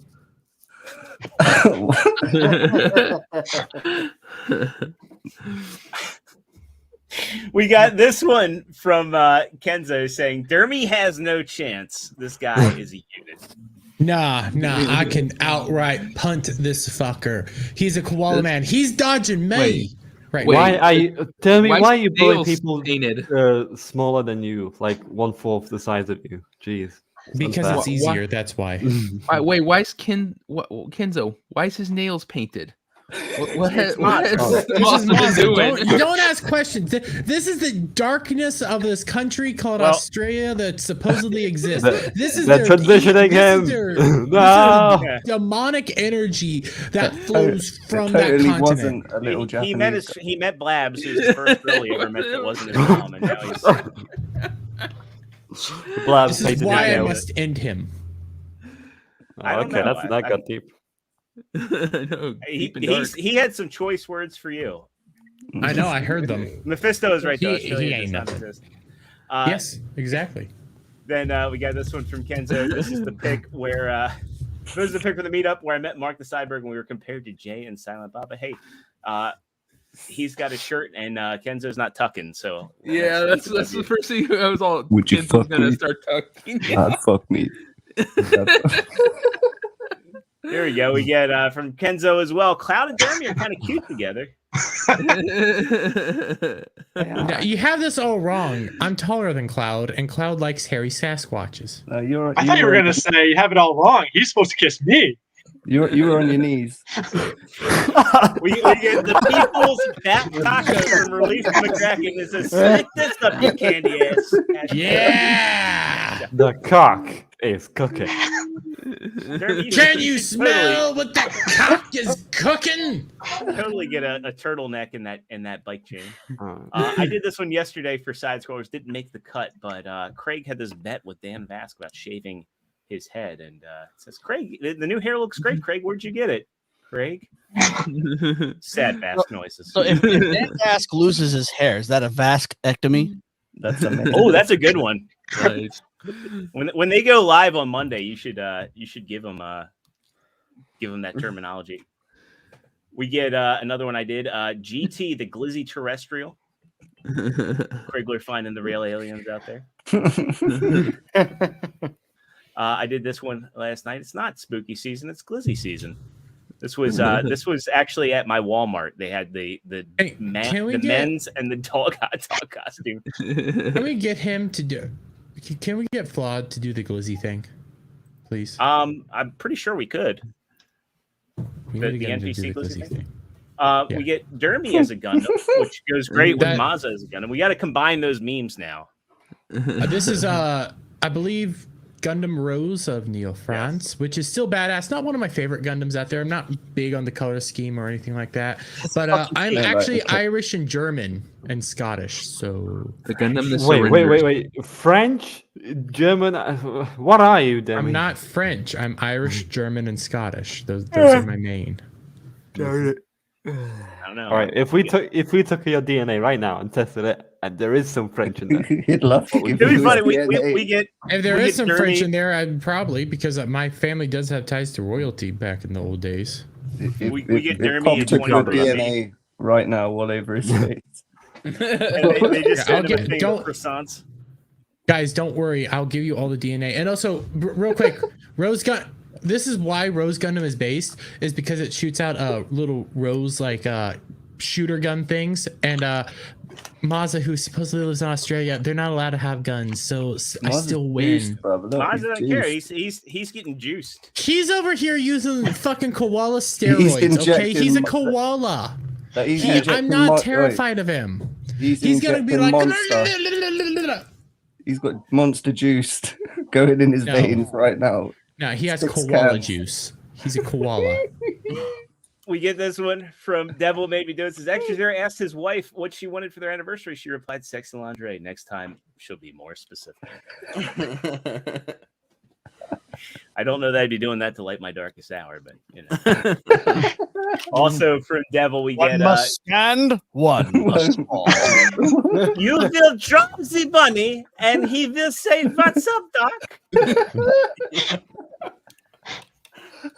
Ooh, I like the Cartoon Network thing on the arm. Yes, that's it. We get also from Professor Savage Dad. Dermy saying, I don't always think about nasty pillows. He just shoots the ancient titties, but when I do, I have a hard one on my desk. Not far from the No. truth. What the fuck? Oh Lord, what is this? This is from He Tris. prefers Betty White to Nancy. Sorry. How Dermy be acting these How days. Dermy be acting these days. Let's see and let's hear this one. Oh, the stink face.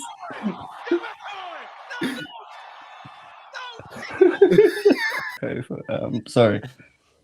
I remember this match too.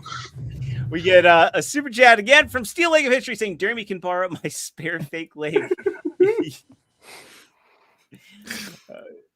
I will definitely borrow your leg. Rikishi Dermy. There. Rikishi. We That's got Rikishi another Wormy. one here. Thank you.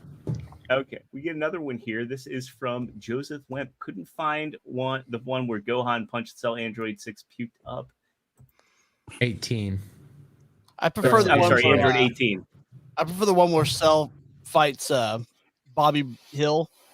Oh yeah. Oh, that's a good one. I don't know you. Just kicks him straight. Team in the balls. 4-Star used to be they still put out some damn good stuff. Now they're doing all regular content based in Dragon Ball Z. Let's see here. Do we have any? Oh, we got one more. We got one more from JS Pena. What is JS Pena up to? JS Pena says, watch the Legion of Memers stream or watch Meme Fap. Let's get this added here. Legion of Memers. Listen, Meme Fap is good, but we are the Legion. We are better. And by the way, promo code back taco.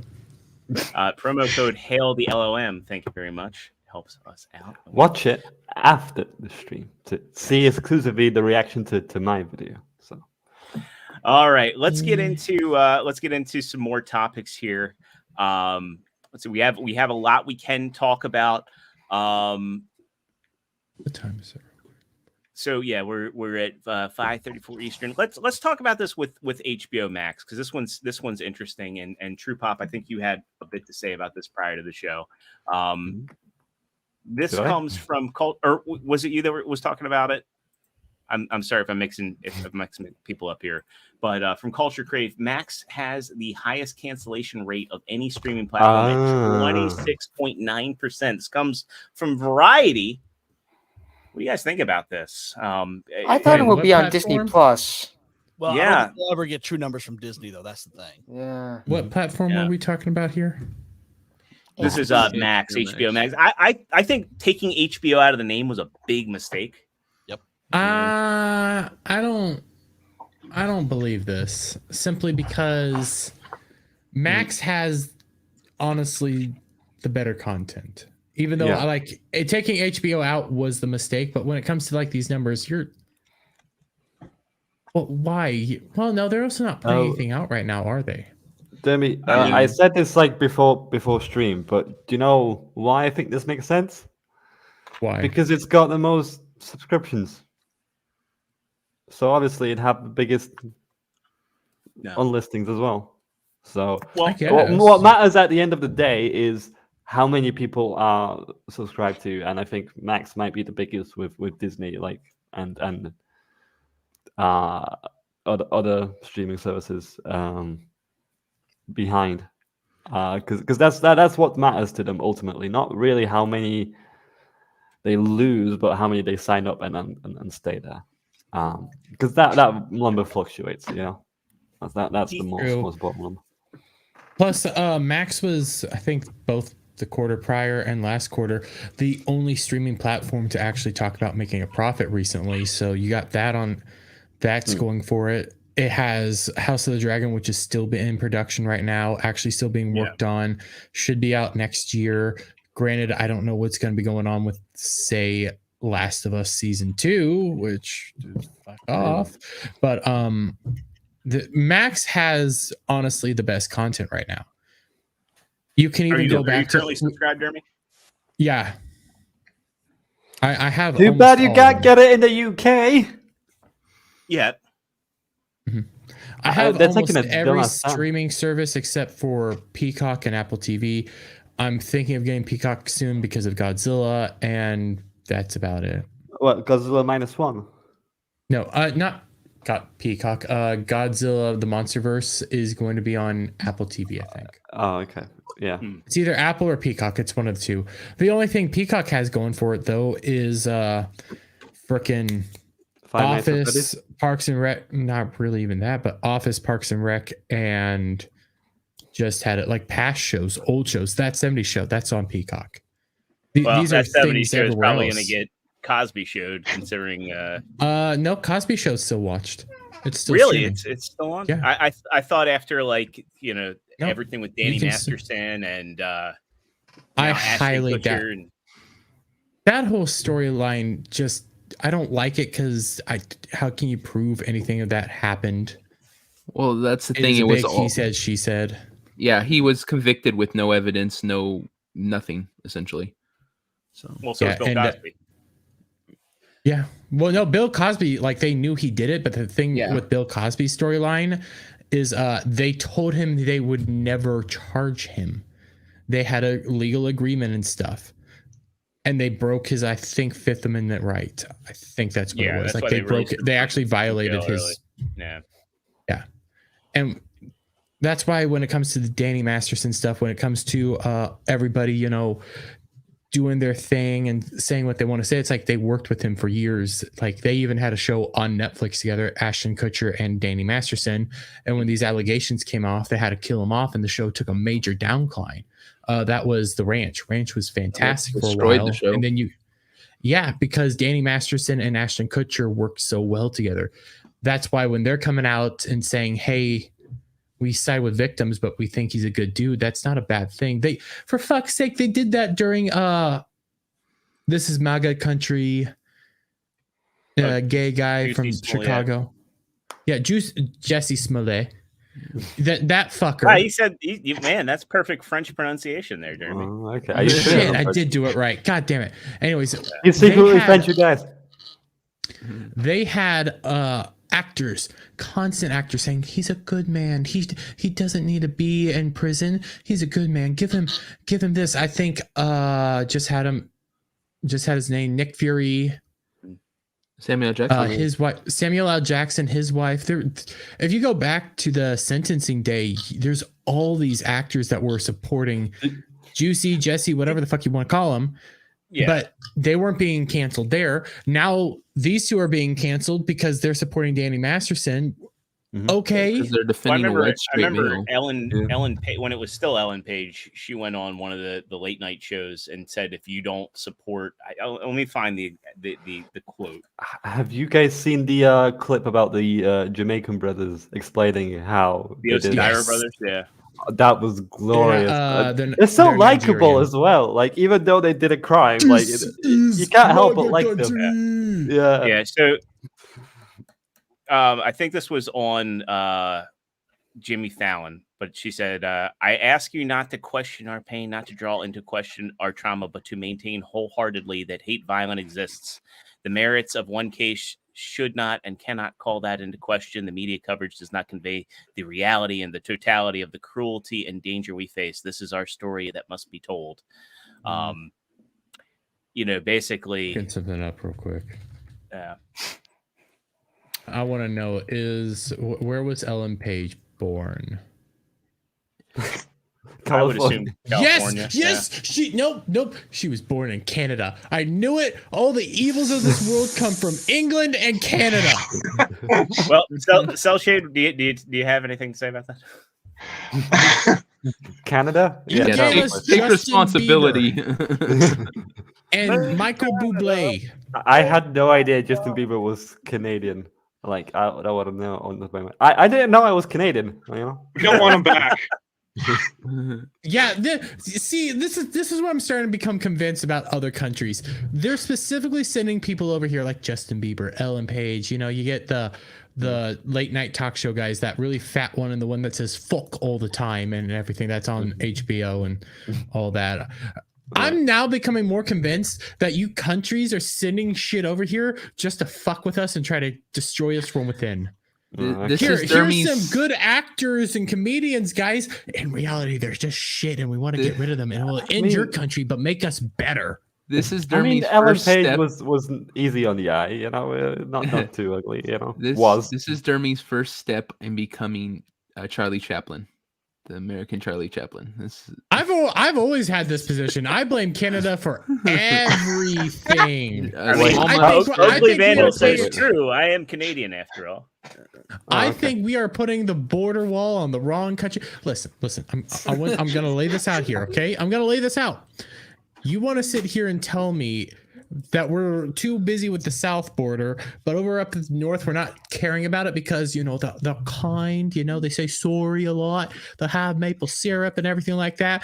But no, I don't trust that. Nobody's that nice. So you're Kyle's mom, basically. Blame Canada. Blame Canada. No, I'm worse than Kyle's mom. I think the Canadians are true evil. I mean, look at their PM. I say we need to go. I love William Shatner, though. Shatner's a good I hate Listen. I say we need to go. We need to go invade Canada. I think so. Isn't Cronenberg? I think Cronenberg is, yeah. And then of course Melee Games, James and Kay are fantastic people. I know we're gonna go liberate them. Canada also has Wendigos. We're gonna go liberate Canada. We're gonna make it the 50. So we're gonna get states. like Devil out of California. We're gonna get all the good Canadians out, and then no, we're just gonna take over Canada. Hey. Well, they're I don't want the maple They can't syrup hand mafia up on to my us. back, okay? I don't want them on my back. And then he goes. See what they're going to do, right? Is envelop my What they're gonna feet do is with send maple their syrup frickin', like, and then send me down the walruses after ocean. you. That stuff is heavy, you know. That was True Pop's things. Like, I'm gonna stop singing.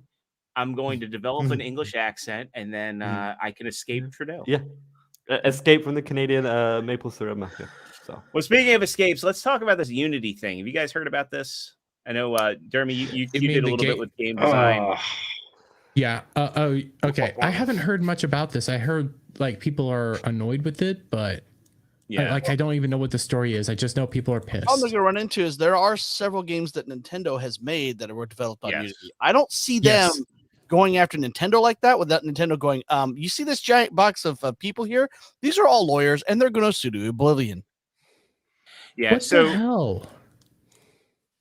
Wait, they're charging 20 cents they're gonna charge. Yeah. To each game that you make. So they're introducing a Unity runtime fee that applies to certain Unity subscription plans based on per game installs across any Unity supported game platform.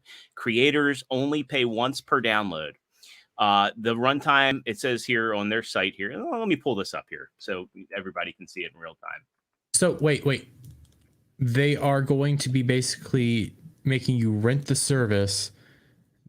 You have an X amount of time, and then you have to reinstall it and pay again.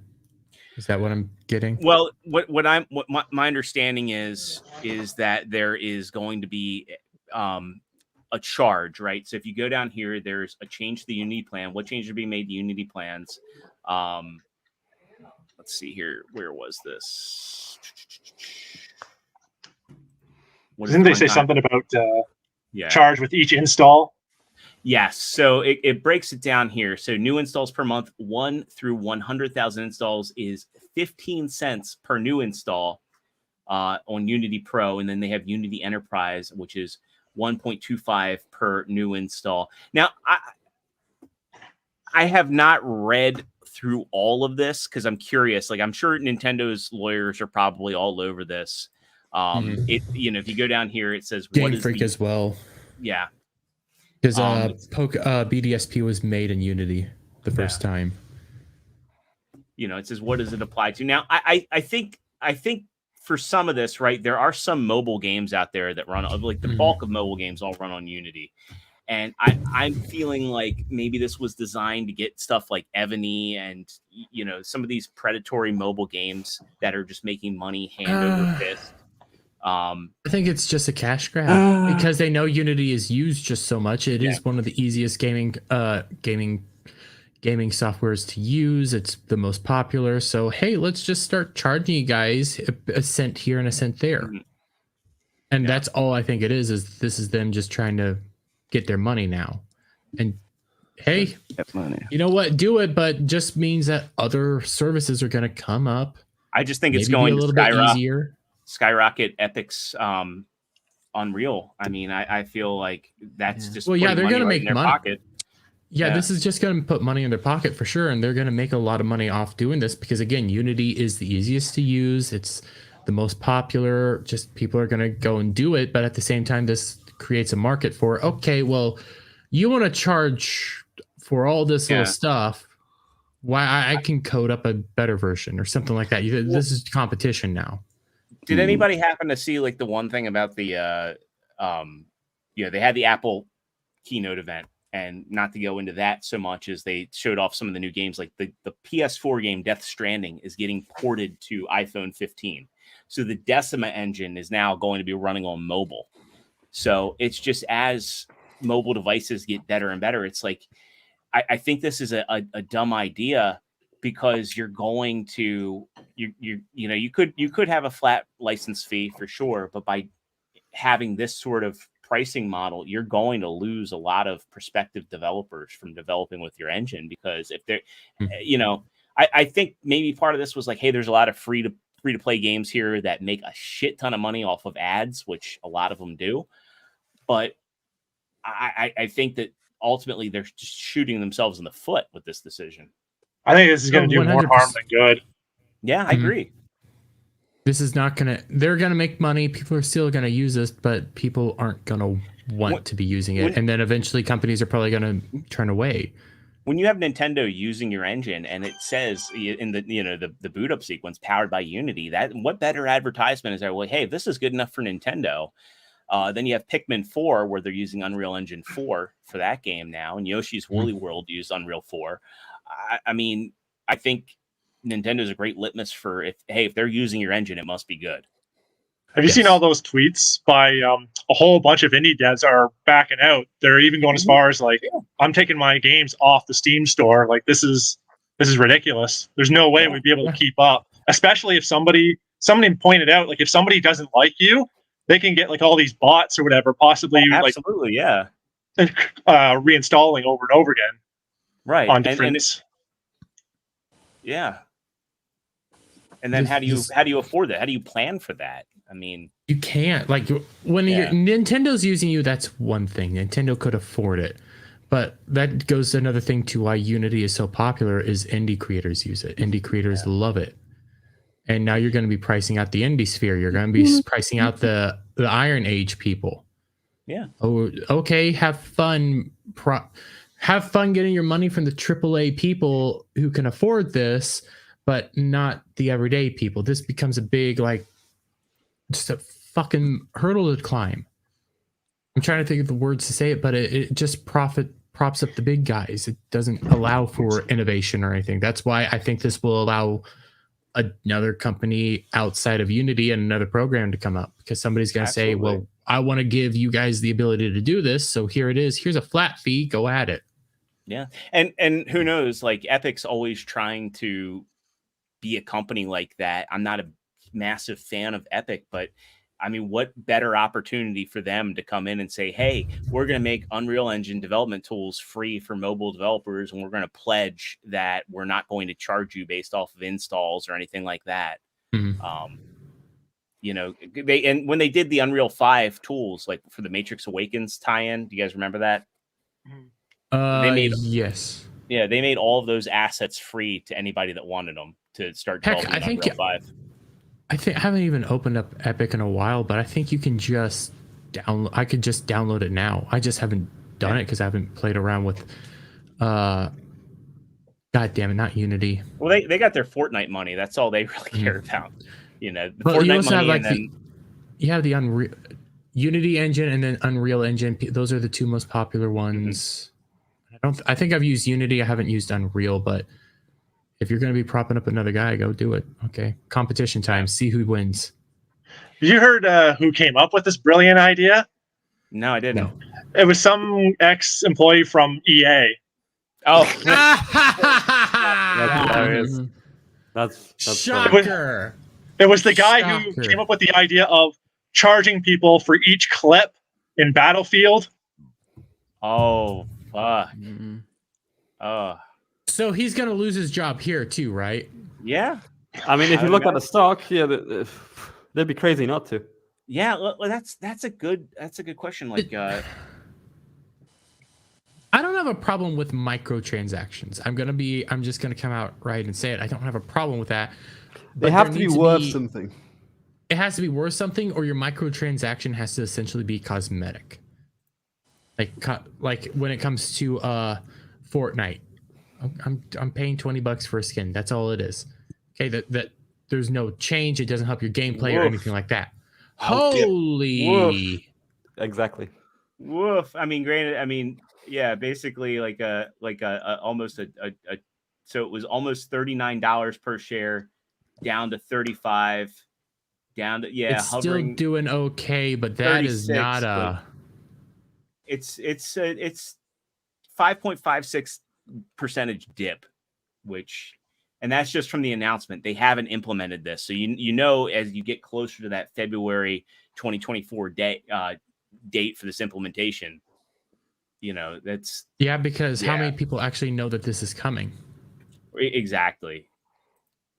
I'm sure developers do, but as far as shareholders and customers, let's get into another interesting story here. I'm sure you guys will have a bit to say about it, especially our animator pals. Marvel Studios visual effects workers have unanimously voted in favor of unionizing. God, Dermy, you've infected me with my inability to speak. This is the first time a unit of VFX workers has ever unionized with IATSE. What do you guys think of about this one? Do it. Nobody cares. Let it burn. Just do it because I find it funny and hilarious. Listen, when it comes to Marvel's VFX people, they're not going to work at a feed mill all day and lifting 50-pound bags. There's that. But at the same time, these guys aren't being treated well. Like at all. I don't like unions whatsoever, but when you don't know what the hell you're supposed to be doing and you're supposed to be doing something and then you got 24 hours to finish up a massive project, that's fucking ridiculous. Well, blame Victoria Alonso for all that shit. Well, it's not just Victoria Alonso, and she's gone. It's not even using anything practical. It's like we looked a couple weeks ago. They don't even use real. They'll use a stick with tennis balls on it. They're not even using a real wall. Everything is literally green screened. Yeah, I think I said this on my stream. Like, I don't give a shit about the writers. They have been putting up with shit. I don't necessarily care about the actors either. But VFX guys aren't Marvel.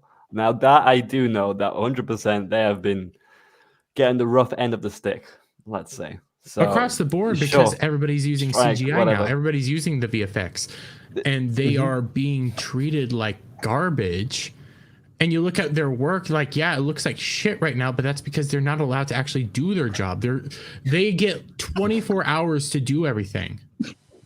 Laughing Gasser says, I thought you said visual sex workers. Well, no way they are visual workers. No, wait, that would be OnlyFans. Technically. I am going to quickly dip and come back just because StreamYards is being StreamYards. Oh, okay. Well, I mean, Cellshade, as an animator, somebody that consider going professional, what do you have any thoughts on this? Because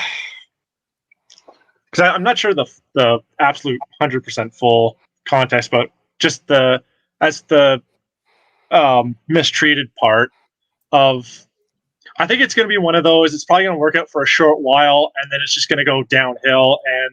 And the biggest concern is how much, when, and where, like depending on where the VFX studio is, and the type of people, are people just going to start exploiting this later on as time goes on? Because like there definitely does need to be something need to change.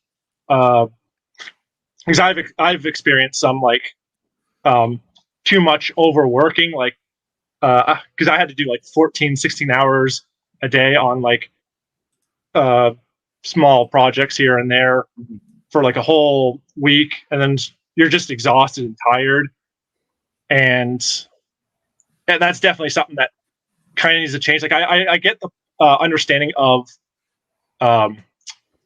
when working a job, like sometimes there'll be overnight extra hours to work. Yeah. But there are times where it's like, oof, this is just too much. It so I can happens see in the tech sector too, and nobody talks about it there. But we just kind of grin and bear it. I don't really know do you know like what the current wages are? Are they paid above like median income, or are they still on the lower end? From what I hear, I thought it was still like some fairly like low. Like it's not like they want to try and go lowest possible. I think it just depends on like your contract. Yeah. And it depends on are you employee there or are you freelance? Can contractors form a union though? I thought you had to be an employee to be part of a union. I think. Well, yeah, that's the part I'm trying to figure out, because like they will bring on freelancers as well. So I don't know how this is going to work. I think that contractors can be part of unions, but they have a different contract than actual employees. There's different things, but I think they can, because the union's always trying to grow their numbers. So I mean, I'm sure yes, a contractor can be a part of a union. All you have to do is look at actors and writers. They are technically contractors. They are not full-time employees. They have to go from job to job to job versus actually having, hey, I work at this company. Right. They are licensed. They just have a contract right now. Then they're done. Then they move on. So you can still have a union there. Yeah. We were talking about Korean animation studios earlier. Do you guys think that this is just going to result in Disney or Marvel just kind of outsourcing their VFX overseas? No, Probably. it all depends on the strikes. Well, it depends. So they have voted unanimously to unionize. They are going to now be doing it in like terms of agreement to sort of thing here soon with Marvel. I think Monday. I could be wrong on the date. I need to look it up again. You also have Indian studios as well. There, yeah. I mean, Bollywood's huge. And it's cheaper to do it over there now, and they're better I'm not trying to say that they're better at it, but they're doing good work. But the thing is, when it comes to like how Marvel's doing their things, they're still going to get shit work. They're still not going to be getting great looking stuff because the way they work these people. That's not right. You shouldn't be demanding somebody create an entire movie in 24 hours. Now I agree with that. You know, I do think that there are issues with people working more. Yeah, I think like crunch time's a thing.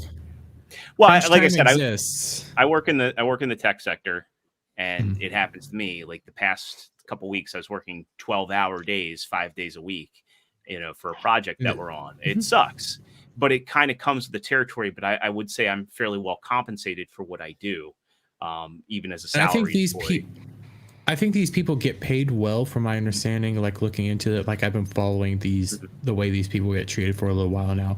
They get paid decently, not great, but not awful either. But it does just boil down to like their crunch time is not normal. It is not normal tech center crunch. This is something much worse. In what we do, a lot of the crunch comes from the fact that we're stuck in meetings for a lot of our days, and then it's when we could be working incrementally and you know steadily on things. We're stuck in meetings, and then it's like you get to the end of the project and it's rush because we've spent days and days and days talking in circles on calls. Well, that's the thing. Like that makes sense, but what these people have to do is watching football. Anyways, it sounds like you kidnapped someone. What these people are having to do is they have to make basically 5 different movies because they don't know what they're about to do, because Disney and Marvel and all these people, they're immediately changing, and then they don't know what they're creating at all until last minute. And it's like, you can't be doing this. When you do it incrementally, you can get a better project, a better thing, and it looks better. But these I people think the over reliance on green screens is a massive problem. Yeah. And they're spreading people thin because they're like, well, okay, let's just put the actors in front of a green screen. And then, you know, rather than having someone act around a set, you know, you're in here having to create all this dynamic and even tweaking the actors' movements and placement. You know, it's just I think it's Yeah. they're working harder, not smarter. I sort of disagree, and I sort of agree at the same time. Like, I've been rewatching the prequels. Mm-hmm. Almost all the prequels, except for I think Phantom Menace, were done on green. Yeah, they were all done on green screens. It still looks like a living area. It still looks like a world flushed out and everything like that. Yoda's but what I am gonna, Yoda's a puppet in the beginning, but what I am gonna give you credit for is like I think it was Samuel L. Jackson came out and said, or one of the actors said, when you're doing dialogue to nobody being there, you don't know how your face should be looking. Yeah. Like you don't mimic that. So there's pros and cons, but when it comes to like building something out on a green screen, an entire world, you can do this. You've done it in the past. You're just treating these people like dirt and not letting them do it. One of my best friends worked in film. He worked on House of Cards and Veep, but he also worked on Transformers: Dark of the Moon. If you remember that one. He has this story that's hilarious because it was like this. It's hilarious and sad. But this father brought his little son to like where they were filming, and he wanted to see the Transformers. And my friend, they ended up coming to him because he was a production assistant, and he goes, "Hey, my son wants to see the Transformers. Are they there?" And he points to like they had like they have like large sticks with the character's head on top of it, like just to show where they're supposed to be relative to the real background. And he's like, there they are. And he said he'd never seen someone more disappointed his entire life. Well, they'll do that like on those movies. I think it was when Sonic 2 was being filmed and stuff, people saw a little Tails, a little Sonic, and a little Knuckles doll on sets and stuff. And it was like, well, that's what you're going to be talking to. Right. Again, it gets to though, yeah, you can't see their faces. They're not a real thing. So you don't know how to respond. And they do that just because that way you know how high you need to look up or how low, or it's just perspective to help out. Well, I know we're running late. I have two more things I want to cover for today. This one was shared out by DDay Cobra. It's also relative to VFX. I'm sure you guys have seen it by now. But Act Man? Not Act Man. We're not talking about him this week, but that's the perfect time for that too. So DDay Cobra writes, this is incredibly badass. No other way to describe it. This is just a 2-second clip from Asokah. Don't know if this is DDay baiting or not, but no, it's not. I think it's surely it's bait. No, he's not baiting. He actually liked this. Even though he didn't watch the stupid show. This is one of the biggest criticisms. He's not out here watching it, but he saw the reaction to it. He goes like, no, this is good. For the record, I haven't watched Asokah and don't plan on it. He was saying that he thought that these clips were good and the fan reactions were good and that Hayden Christensen was good. Like he's right about Hayden Christensen being good in the episode, but substance. Those were the only good moments. Those were the only good moments. Everything with Hayden Christensen was good. Outside of that, it was garbage. We didn't have Ray Stevens on this episode. So when Ray Stevens is there, Ray Steven moments. Fantastic, because Ray Steven commands the screen. Hayden Christensen commands the screen. That's why those moments were good. And then they disappeared, and you don't know, was she having some sort of fever dream? Was this the world between worlds? Did she drown? Is she now Asokah the White? What the fuck's going on here? But we're never going to know. And she gets eaten by a giant space sperm whale. That somehow is alive in space. Stupid. So, a couple thoughts that I want to ask you guys. Like, I mean, I will say to your comment on Hayden Christensen, it's a shame. He's a good actor that people didn't take seriously because he got a couple of duds after his career in Star Wars. Did he do Looper? Star Wars. He did Jumper, which I thought was a decent movie. And then he also did that one where he was in the hospital getting the heart transplant, and he was like that out of body experience movie. That one was pretty bad.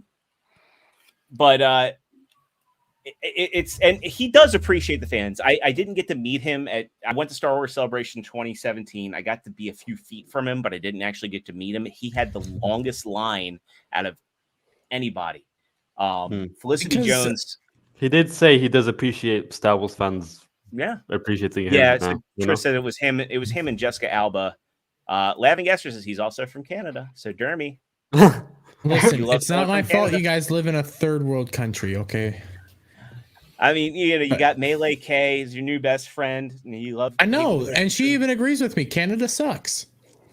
She said it on my stream.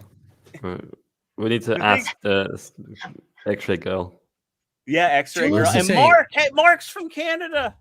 Yeah. Who doesn't Canada, love Mark? just because there's people up there that I like and I want to bring to America doesn't mean the country doesn't suck. You sounded like Carl's mom again. Whatever. I guess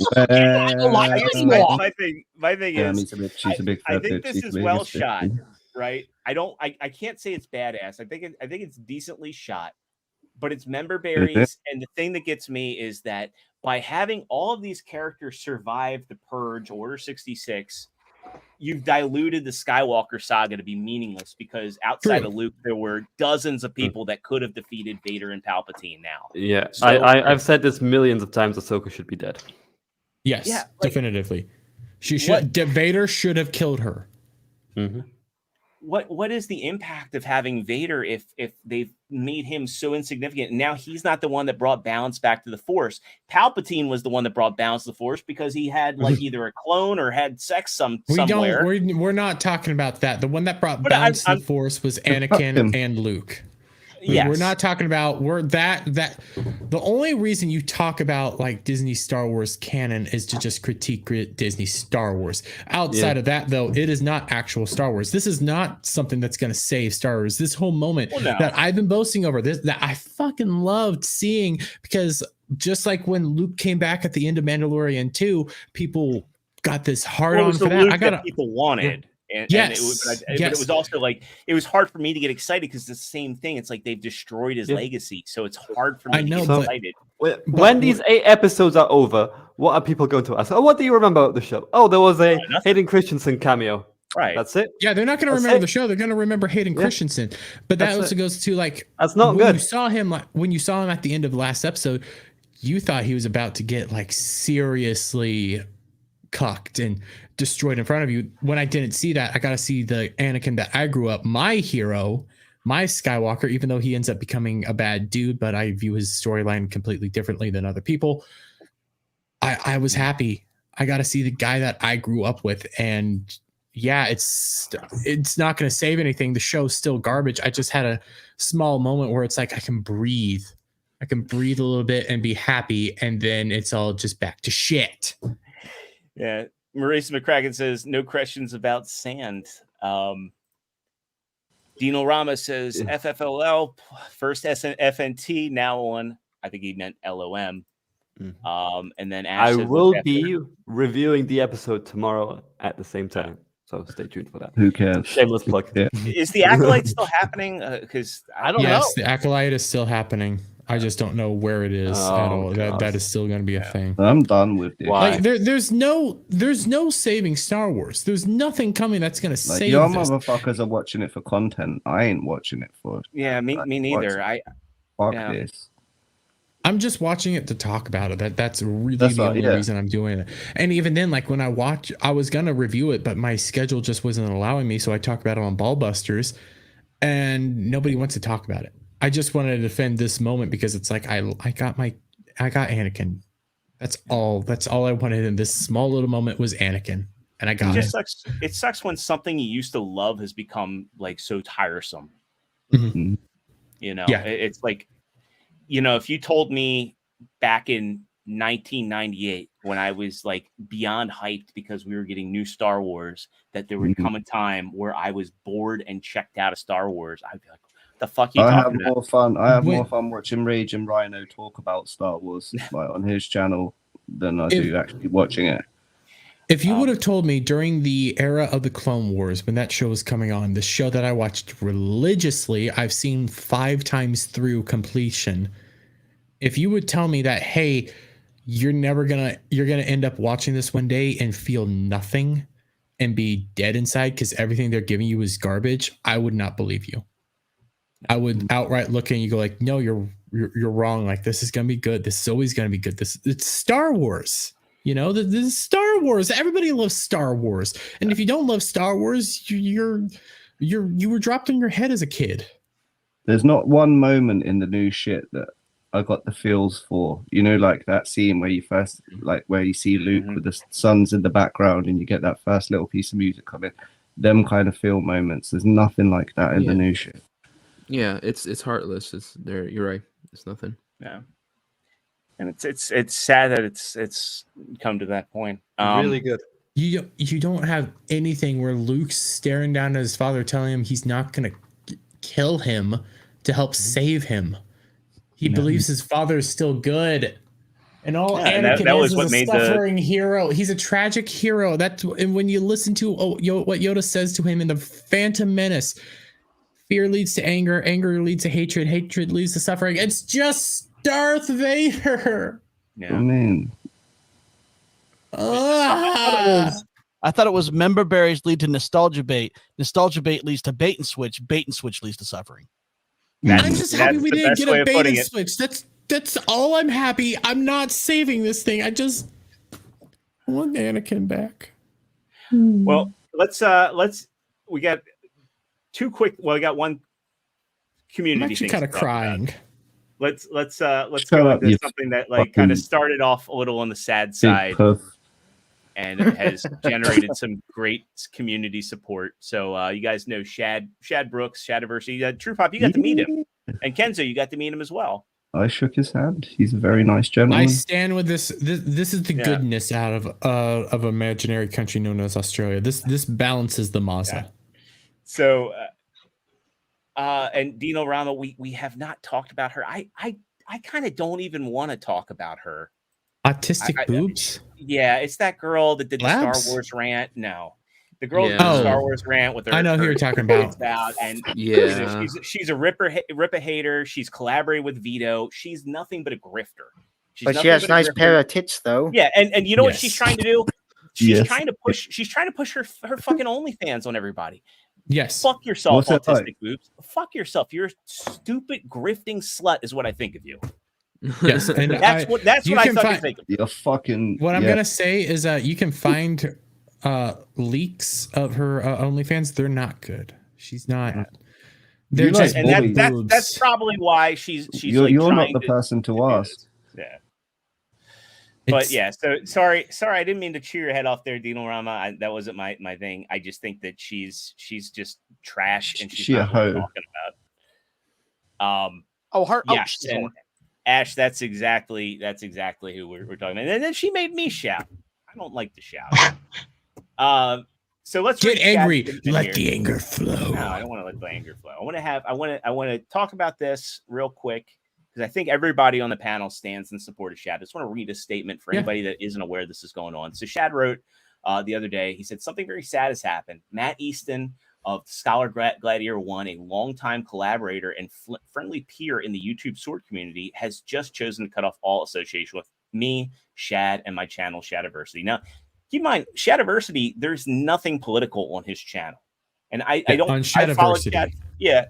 You know, you know, it's like my channel Figure Action. There is nothing political about what we talk about there. I keep politics out of it. Even people that want to bash or make jabs at capitalism, I'm a strict capitalist. I don't allow that on our show.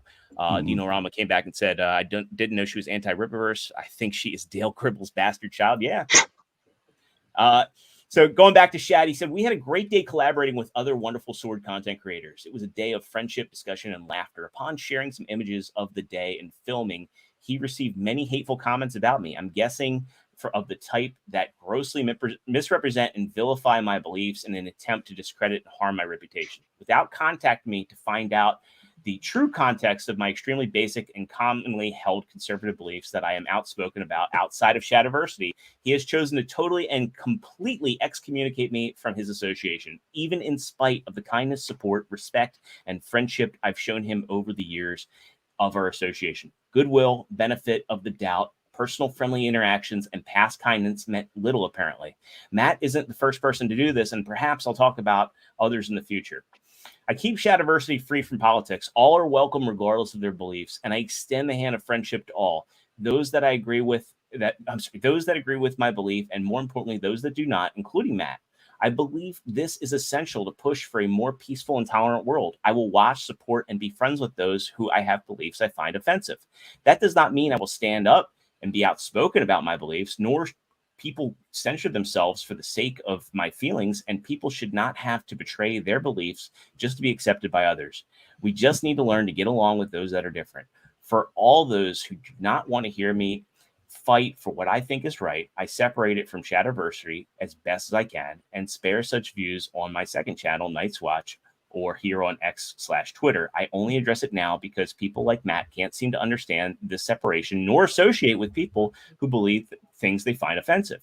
Not long ago, it was far more common for people to get along and be friends regardless of their run-of-the-mill political or religious views, even if they found them offensive. And yes, my views are standard views that most Christian conservatives have, regardless of how much people try to vilify or misrepresent them.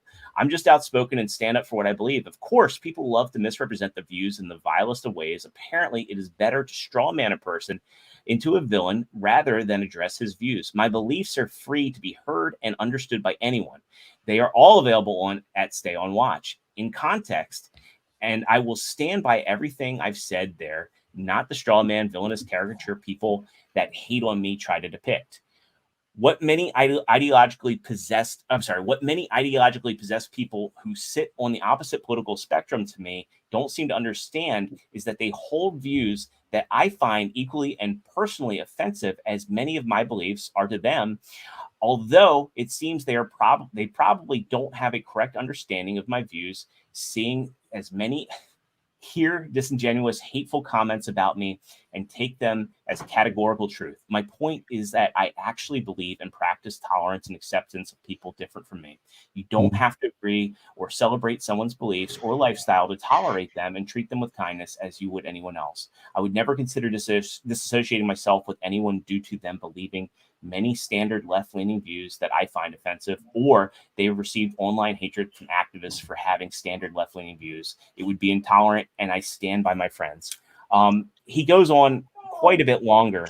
I think this is very well spoken and well stated. And Dermy, you and I talked about this yesterday with David Jaffe, the creator of Twisted Metal and the director of God of War. He went on Side Scrollers, and they had Melanie Mack on there, and I thought it was going to be an absolute shit show. Now, I came in about an hour or so into the show, and I heard him say that I just think you're bigoted and awful for not liking trans people. I was like, oh, this is going to be one of those streams. It does seem, though, like Shad was saying, that the people that are obviously coming against him are the ones that are supposed to be, liberal-minded. Yeah, liberal-minded, tolerant, believe in diversity and inclusivity, unless you think different to them in any way, they believe in diversity of skin color, sexuality, gender, things of that nature. Diversity of everything, but they don't believe in diversity of thought, of politics. Exactly. And it's diversity of religion unless it's a specific one, it seems. Unless you're Christian. If you're Christian, you're immediately an awful human being unless you defile your Christian beliefs and go against what is said there. I'm not Christian. I'm not Christian, but the fact of the matter is I still have respect for everybody. I don't go. We don't totally hate you for it. Yeah. I'm not a great Catholic. I've said this multiple times. I'm a downright awful Catholic. Guess what? I don't have a problem with half the shit people say I have a problem with. It's only Canadians and Australians.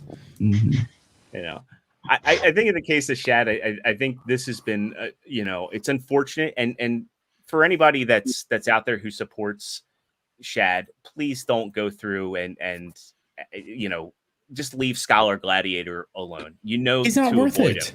It's not worth it. This is one of those. Don't become them. Do you know what I mean? Exactly, Kenzo. Don't become them. And I'm sick of seeing, but at the same time, like people that are supposed to be on our side. I'm sorry. I because agree. People are acting like the other people. Yeah.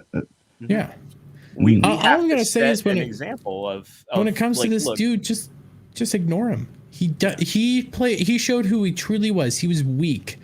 He was a sad, pathetic man who, at the smallest bit of pushback, dropped a friend, dropped somebody that he might have disagreed with here and there, but was super kind to him and just dropped them because I'm too scared of the I'm just too scared. I'm too scared. And he's nothing more than an act man. I'm not about to argue with some from his new community. Yeah, So I'm not about to argue with some stranger on Twitter over bullshit. Do you know what I mean? I have not got time for it. I've got much better things to do with my life and time than argue with a freaking profile picture, because that's what they are to me. I don't know who the fuck they are. If you pay attention to people, eventually they'll show you exactly who they are. Right, and that's those are the people that you want to you want to. And Professor Savage Dad said it right here. He said that the guy that dropped Shad wants the attention. He wants the interaction because then he can get people to rally behind him. Mm-hmm. Because I'm sure there are people that watch Shad that. Well, I'm sure there are people that watch Shad that don't have any political leanings. And I mean, Shad brings up a good point here, like Vito. Yeah. The reason I kind of disagree in this situation is when you listen. It's more of a coward way out. Yeah. Yeah, I think it's the coward. More I think he's cowardly. I think he doesn't want the attention. Act Man is being more of a Vito. But when it comes to this dude, this is just a fucking pussy. It depends what you're using the platform for, right? Whatever you're using. If you're using Twitter to post, reused videos to get monetized, or whether you're just, a clout chasing attention seeker trying to get traffic over to your YouTube channel. Do you know what I mean? There's lots of people using the platform for different things. I go there just to look at memes and have a laugh and interact with people I choose to interact with. I don't go there to put anyone down. Like, Dermy wouldn't know. Brianna Wood a guy or a girl? This is now a serious question because I looked it up. Trans woman. Is she or is she not? I'm serious right now because I looked it up last night and it said yes and no. Brianna Wu is a trans woman. It's a dude. Jesus fucking Christ. God hit you with just the fucking hate stick. What the fuck? Anyway, let's end before we do outros. We'll do unless Cellshade, I didn't ask. Did you have anything that anything you want to add in on the Shad situation? Are you familiar with it? Or just know the basic stuff. Pretty much agree with most of you guys. The only unfortunate thing is, he because I don't know who the other guy is, but he's not going to get better support than Shad. So I don't know why he would abandon him like this. So my understanding is essentially he was getting a buttload of hateful comments and hateful this and hateful that, calling him an awful human being, threatening to take stuff away. You know how these people interact. That's why he put out the statement. I get instead that of standing part. by him. I just don't get. I just don't understand. Like I said before, he's not going to get better support from Shad, like his closest friends. I mean, decide to ditch Shad and anybody else, and decides to cow to the other side. I don't know why. Well, it's go ahead, Devil. I mean, other than the coward's way. It's one of those things where they get a little bit of pushback, just a little bit. They panic, they do it, not realizing that they're going to get more pushback going the other way too. Just stick to your guns for anybody out there. If you have an opinion, if you have people you like and stuff, just stay with it. And if people don't like it, kiss my ass type thing. Because the second you sit there and turn the other way, you're going to get flack from that side, but you're also showing people how low you are. No, that grows some balls. Yeah, it's the whole internet mentality, man. If you met half of these people that are complete wankers on Twitter in real life, it wouldn't go down like it does on Twitter. Yeah. You know what I mean? People have common decency face to face. They tend to not have that on Twitter because they can just hide behind the profile picture because that's all it is. And we brought him up, Vito. Nick Rikita has met Vito in person. He has hung out with Vito in person, and he has outright said in person, Vito's kind of shy. He's a little bit more closed off. He's kind of more decent and stuff. And Nick outright says it's because he thinks Vito's a fucking pussy and he's a keyboard warrior. He'll shout and say and do whatever he wants on Twitter, on YouTube, or wherever. Sure. But in person, he's too scared. That's what these guys are. When we look at the guy who did this to Shad, I don't see a keyboard warrior. I see a guy who was not involved in any of this, getting wrapped up in it, didn't know what to do, and pussy just pussed out. Because it's easier to bend over for the mob than stand up. I'm just curious what the end game is, right? It's like I have friends that I fundamentally disagree with. And, I'm more of a moderate myself. I'm not going to get into my personal politics, but I have friends that I fundamentally disagree with. And when we talk about our beliefs or things that we disagree with, we try to reach across the aisle. Now, obviously, we're all friends because we have common interests. And, in the sword making community, you would think, and same with the comics community, it's a shame that politics has become so injected into everything that, like sports, for instance, like that used to be a unifier. It's hobbies, gaming, man. I mean, gaming and games and workshop and shit, and computer games is fucking everywhere. The one thing. Okay. Sorry.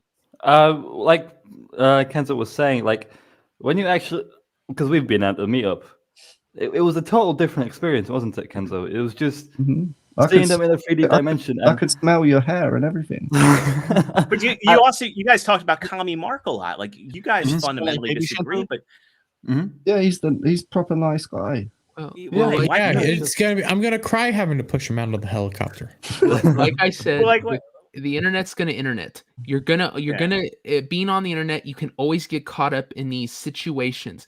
But I'd rather be crucified for something I really believe, or standing by a person I like, than trying to flip and go in this different direction and get crucified still for something I don't agree with. So you just stand by upside down, by the way. Run away. Upside down. Yeah. Stick to your guns. Just be honest. I think with the new Twitter 2.0, with the new Twitter 2.0 though, I did notice, where people had felt like they couldn't say shit on Facebook or Twitter, or in the real world, they were using Twitter as a means of venting their frustration. So it was like amped up a bit more. Well, that's why they're profitizing off of it. Let's be real. Yeah. That's why I'm an advocate for anonymity online. Like I think it's easier. Like Kenzo, you were saying, if it's just somebody's like avatar, you're like, well, what the fuck? This guy thinks he's a wolf. He thinks he's an anime. Yeah, fuck this. Yeah. So I mean, I'm arguing with. If you want to be anonymous, that's your right. But that's the thing is, I think the advent, and this is probably a discussion for another day, another channel, but I think the advent of Facebook, where you put out your personal information, your name, where you went to school, where you live, what your religious beliefs are, what your gender is, all of that stuff, when you put that out publicly and it started creeping into other social networks, I think that's where it became a problem, because then the online disagreements became more this form of tribalism. And it's like, well, I know everything about this motherfucker. I want to take them down. I want to make them suffer for thinking the way they do. And that is just the most toxic thing that just needs to be done away with. But Brianna, we brought her its name up. I don't even know anymore. I'm not even trying to be offensive. I don't know. Brianna Wu talked about this last Friday on fucking Tim Pool's show. She said, well, we need to end this all. We need to end this bickering. We need to stop this. And I know I helped bring it in. I helped cause all this. I helped do all this, but we need to end it. And she still does it. These people don't think the same way we do. And if you're going to say something like that, different world. Yeah, if you're going to say something like that and make a statement like that, you obviously, to your point, you need to come up with a plan to implement it and make it happen. And you don't block me just for pointing out that you were a Gamergate clout chaser. Yeah, right. You should see how much hate all of us get for associating with Dermy. It's a lot. It really is. It's daily threats. Just like Devil's devil, and he's like, what the hell? I've never gotten this much hate. What the fuck? Yeah. We gotta. You're getting hate in the southern hemisphere, bro. You know what I mean? We got a late meme, and we're running late. So let's get this wrapping up here. I want to share JS Pena's meme that he did because I need True Pop's reaction to this. I love her. Corbett needs you to find the difference between this picture and this picture. So now you're true Tate Bieber. Oh, did you hear about his comic? Bottom G. Oh, the top G comic. What's up with that? Yeah, apparently the first round was $100 for a comic. They're putting it out now for cheaper, and it isn't a good comic. And I'm sitting here like he might have stolen it. The art was crap. From a fan.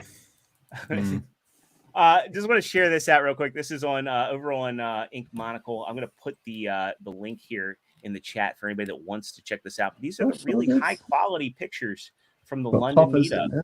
Well. There's Shad and the drinker. Ooh, a beer. Liquor and a sword. That's a great idea. No one needs to know. We got Az on FaceTime with Adam Krigler, the drinker, and Gary. I'm connected. All the shirts there. Hear that, Gary? I mean, this Hey, Pop, did you know girl. Yeah. you're Knuff? I think I don't like that pronunciation. I think it's Ken enough. That joke was Knuff. No, I think it's Ken enough. It's Knuff. No. It's Knuff. Let's That's go, enough of this joke. Can we move on? Let's go. Let's see if we can get any of. I see my hoodie. Wait. Go up. There's one my hoodie. top and I recognize my drink, hoodie. I think, and there's Red. one. Oh, there he is. There's True Pop meeting Shad. I That was think it's before I got there. And then I know there was a good one of Kenzo in here.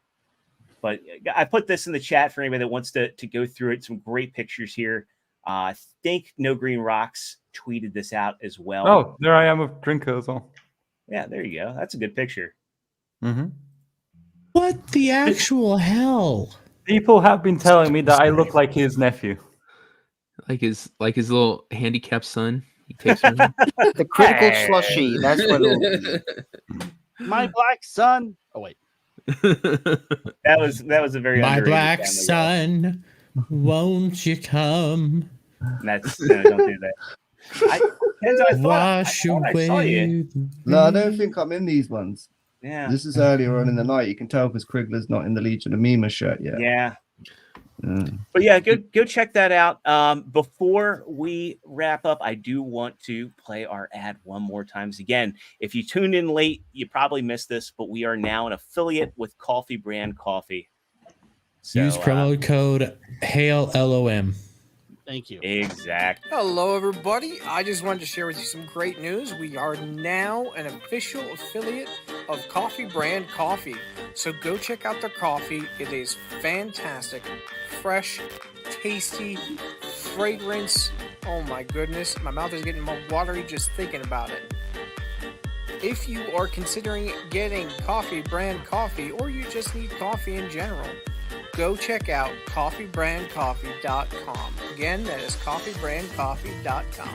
And don't forget to use the promo code HAILTHELOM for a special discount. All right. So, yeah, again, special thanks to Jeremy for the quartering and Coffee Brand Coffee for making that happen.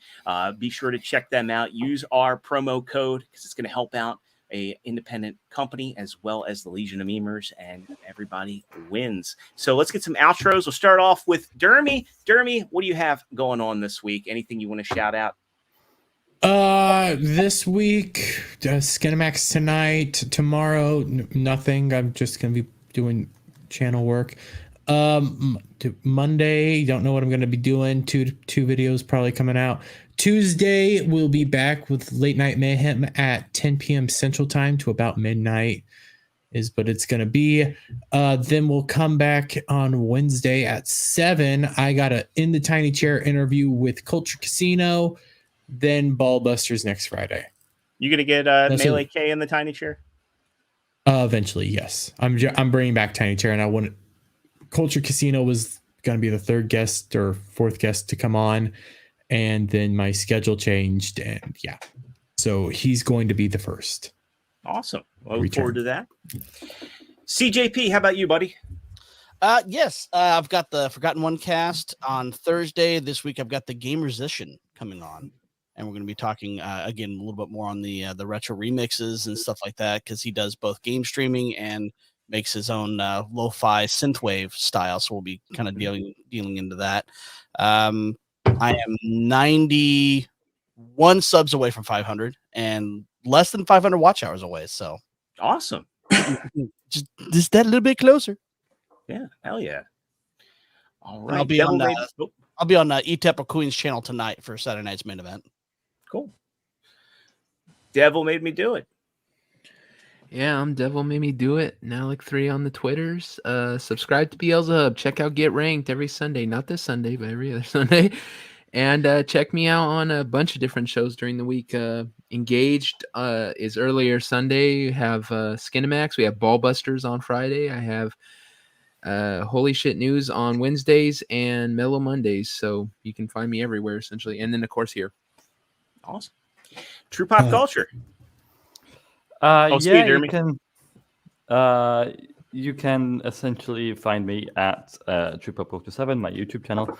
I recently uploaded a new video, Drinker and the Rotten Tomato Payday. So that's a bit of a fun one. I haven't uploaded a meme video in a while. The plan is to upload a review of something like a well-edited one. I do have like a what-if one that's okay, ish. But yeah, to get more reviews up there, not just be a meme channel all the time. I know you guys like my memes, but you know, I'd like to make something like proper. Fair enough. And yeah, tomorrow is going to be my live show. We'll be reviewing tomorrow at the same time ish. We'll be reviewing the Asokah episode, and we'll be also discussing the details of the Spider-Man game with Mr. Bug and actually Andrew. So I'm looking forward to that comment there. I'm gonna watch that. All right. All right. Kenzo? Kenzo, how about you, buddy? Yo, I haven't really got much going on this week, but I'm Art by Kenzo over on Twitter if you want to follow me, and the same on YouTube. But now with MozzaCon finished, I can actually get back to working on a project I'm doing for the Full Aussie with Rhino and Mozza, and obviously that will be on the Full Aussie channel. So subscribe to them dogs if you haven't already. Cool. Oculus, how about you? Well, you can follow me on Twitter where I mostly do Friday night memes to be developed. And probably get prepared for next week's FNT meme ideas. So yeah, go follow me there. All right. Well, Cellshade, thanks again for coming on again today. Yeah, thanks, man. Tell the folks out there where they can find you, and if you've got anything coming up you want to promote. Yeah, thanks again. So you can follow me on Twitter. You can also DM me because I'm doing commissions as well. I'm putting together like a full portfolio video for people to check out. Trying to put that together, so that's why. Because you can also follow me on my YouTube channel. Unfortunately, I'm not putting as much stuff on there because there's so many other things that are happening all at once. So there's other video plans I want to make. Unfortunately, I'm trying to figure out some smaller ideas, not so much as big, because animation just takes way too much time. So I'm trying to narrow it down for my YouTube channel. And one of the bigger things that I'm really excited for, that I really want to get going on, is after I put together this portfolio, doing commission, all that kind of stuff, I'm planning on putting together, wanting to do a comic. So I'll do an indie comic. And since I also have 3D experience, I also want to do a game as well. Start everything off as small and then sort of branch up to bigger stuff. So I'll probably do like a small comic, taking the advice of Literature Devil. He suggested like a small 40, somewhere around the 48 pages range. Keep it black and white so it's not so expensive. So I'm going to try and make a horror comic because I've actually written something out. Unfortunately, it was like the length of a movie, and when I left it alone and came back and read it, it was too boring. Even for myself, it was too boring, and so I don't think anyone else is going to like it. So I changed it and narrowed it down. But now I made it too short. It's 12 pages, so I got to figure out a good balance. So I got to figure that out. I would think like of the horror comic, maybe like do like single page panels, like to help with the pacing. Oh, okay. I see what you mean. Yeah. Like not to pad it per se, but yeah. But no, that's exciting, man. I think that's everything I have planned. Good deal. Well, again, pleasure having you on. I'm sure Rox say, we'd love to have you back on at any time. So thanks again. As for me, I'm Extra Zero. I'm the producer for the Legion of Memers and today's host in No Green Rox's absence. I hope he and his family are having a wonderful Rosh Hashanah. So again, thank you, Rox, for giving me the wheel today. As for me, I've got for what I've got coming up, I host the show Figure Action every Thursday night. If you're into action figures or collectibles, we talk Transformers, third party, Marvel Legends, Black Series, McFarlane, Storm Collectibles, you name it, SH Figuarts. If it's out there, if there's industry news, we're there to talk about it. We've got a cool live form show planned for the 25th where we're actually there's a Kickstarter for legendary I believe it's Legendary Warriors. It's a bunch of 4 Horsemen guys. We're gonna have them on a Monday night, so I'll be promoting that as we get closer to that. You can find me over on Devil Made Me Do It's channel Beelzehub for Get Ranked, but again that show's not happening this Sunday, but I'll be on the following one for that 80s pop music. And then, of course, you can find me here every Saturday at 4 p.m. You can also find me on Twitter at Extra008. Again, I just crossed 300 followers there, not subscribers. And I really appreciate everybody that follows. So if you like memes, if you like side scrollers, if you like this show, if you like anybody in the fellowship, I'll be covering it. So check me out over there. Well, thanks to everybody who came in today's show, who participated in the chat, for all the support we got. We love you guys. We wouldn't be able to do this without you. And we will see you all on the next one next week. We've already got a great guest lined up, so can't wait to see you there. See you. Goodbye. Roll your dog.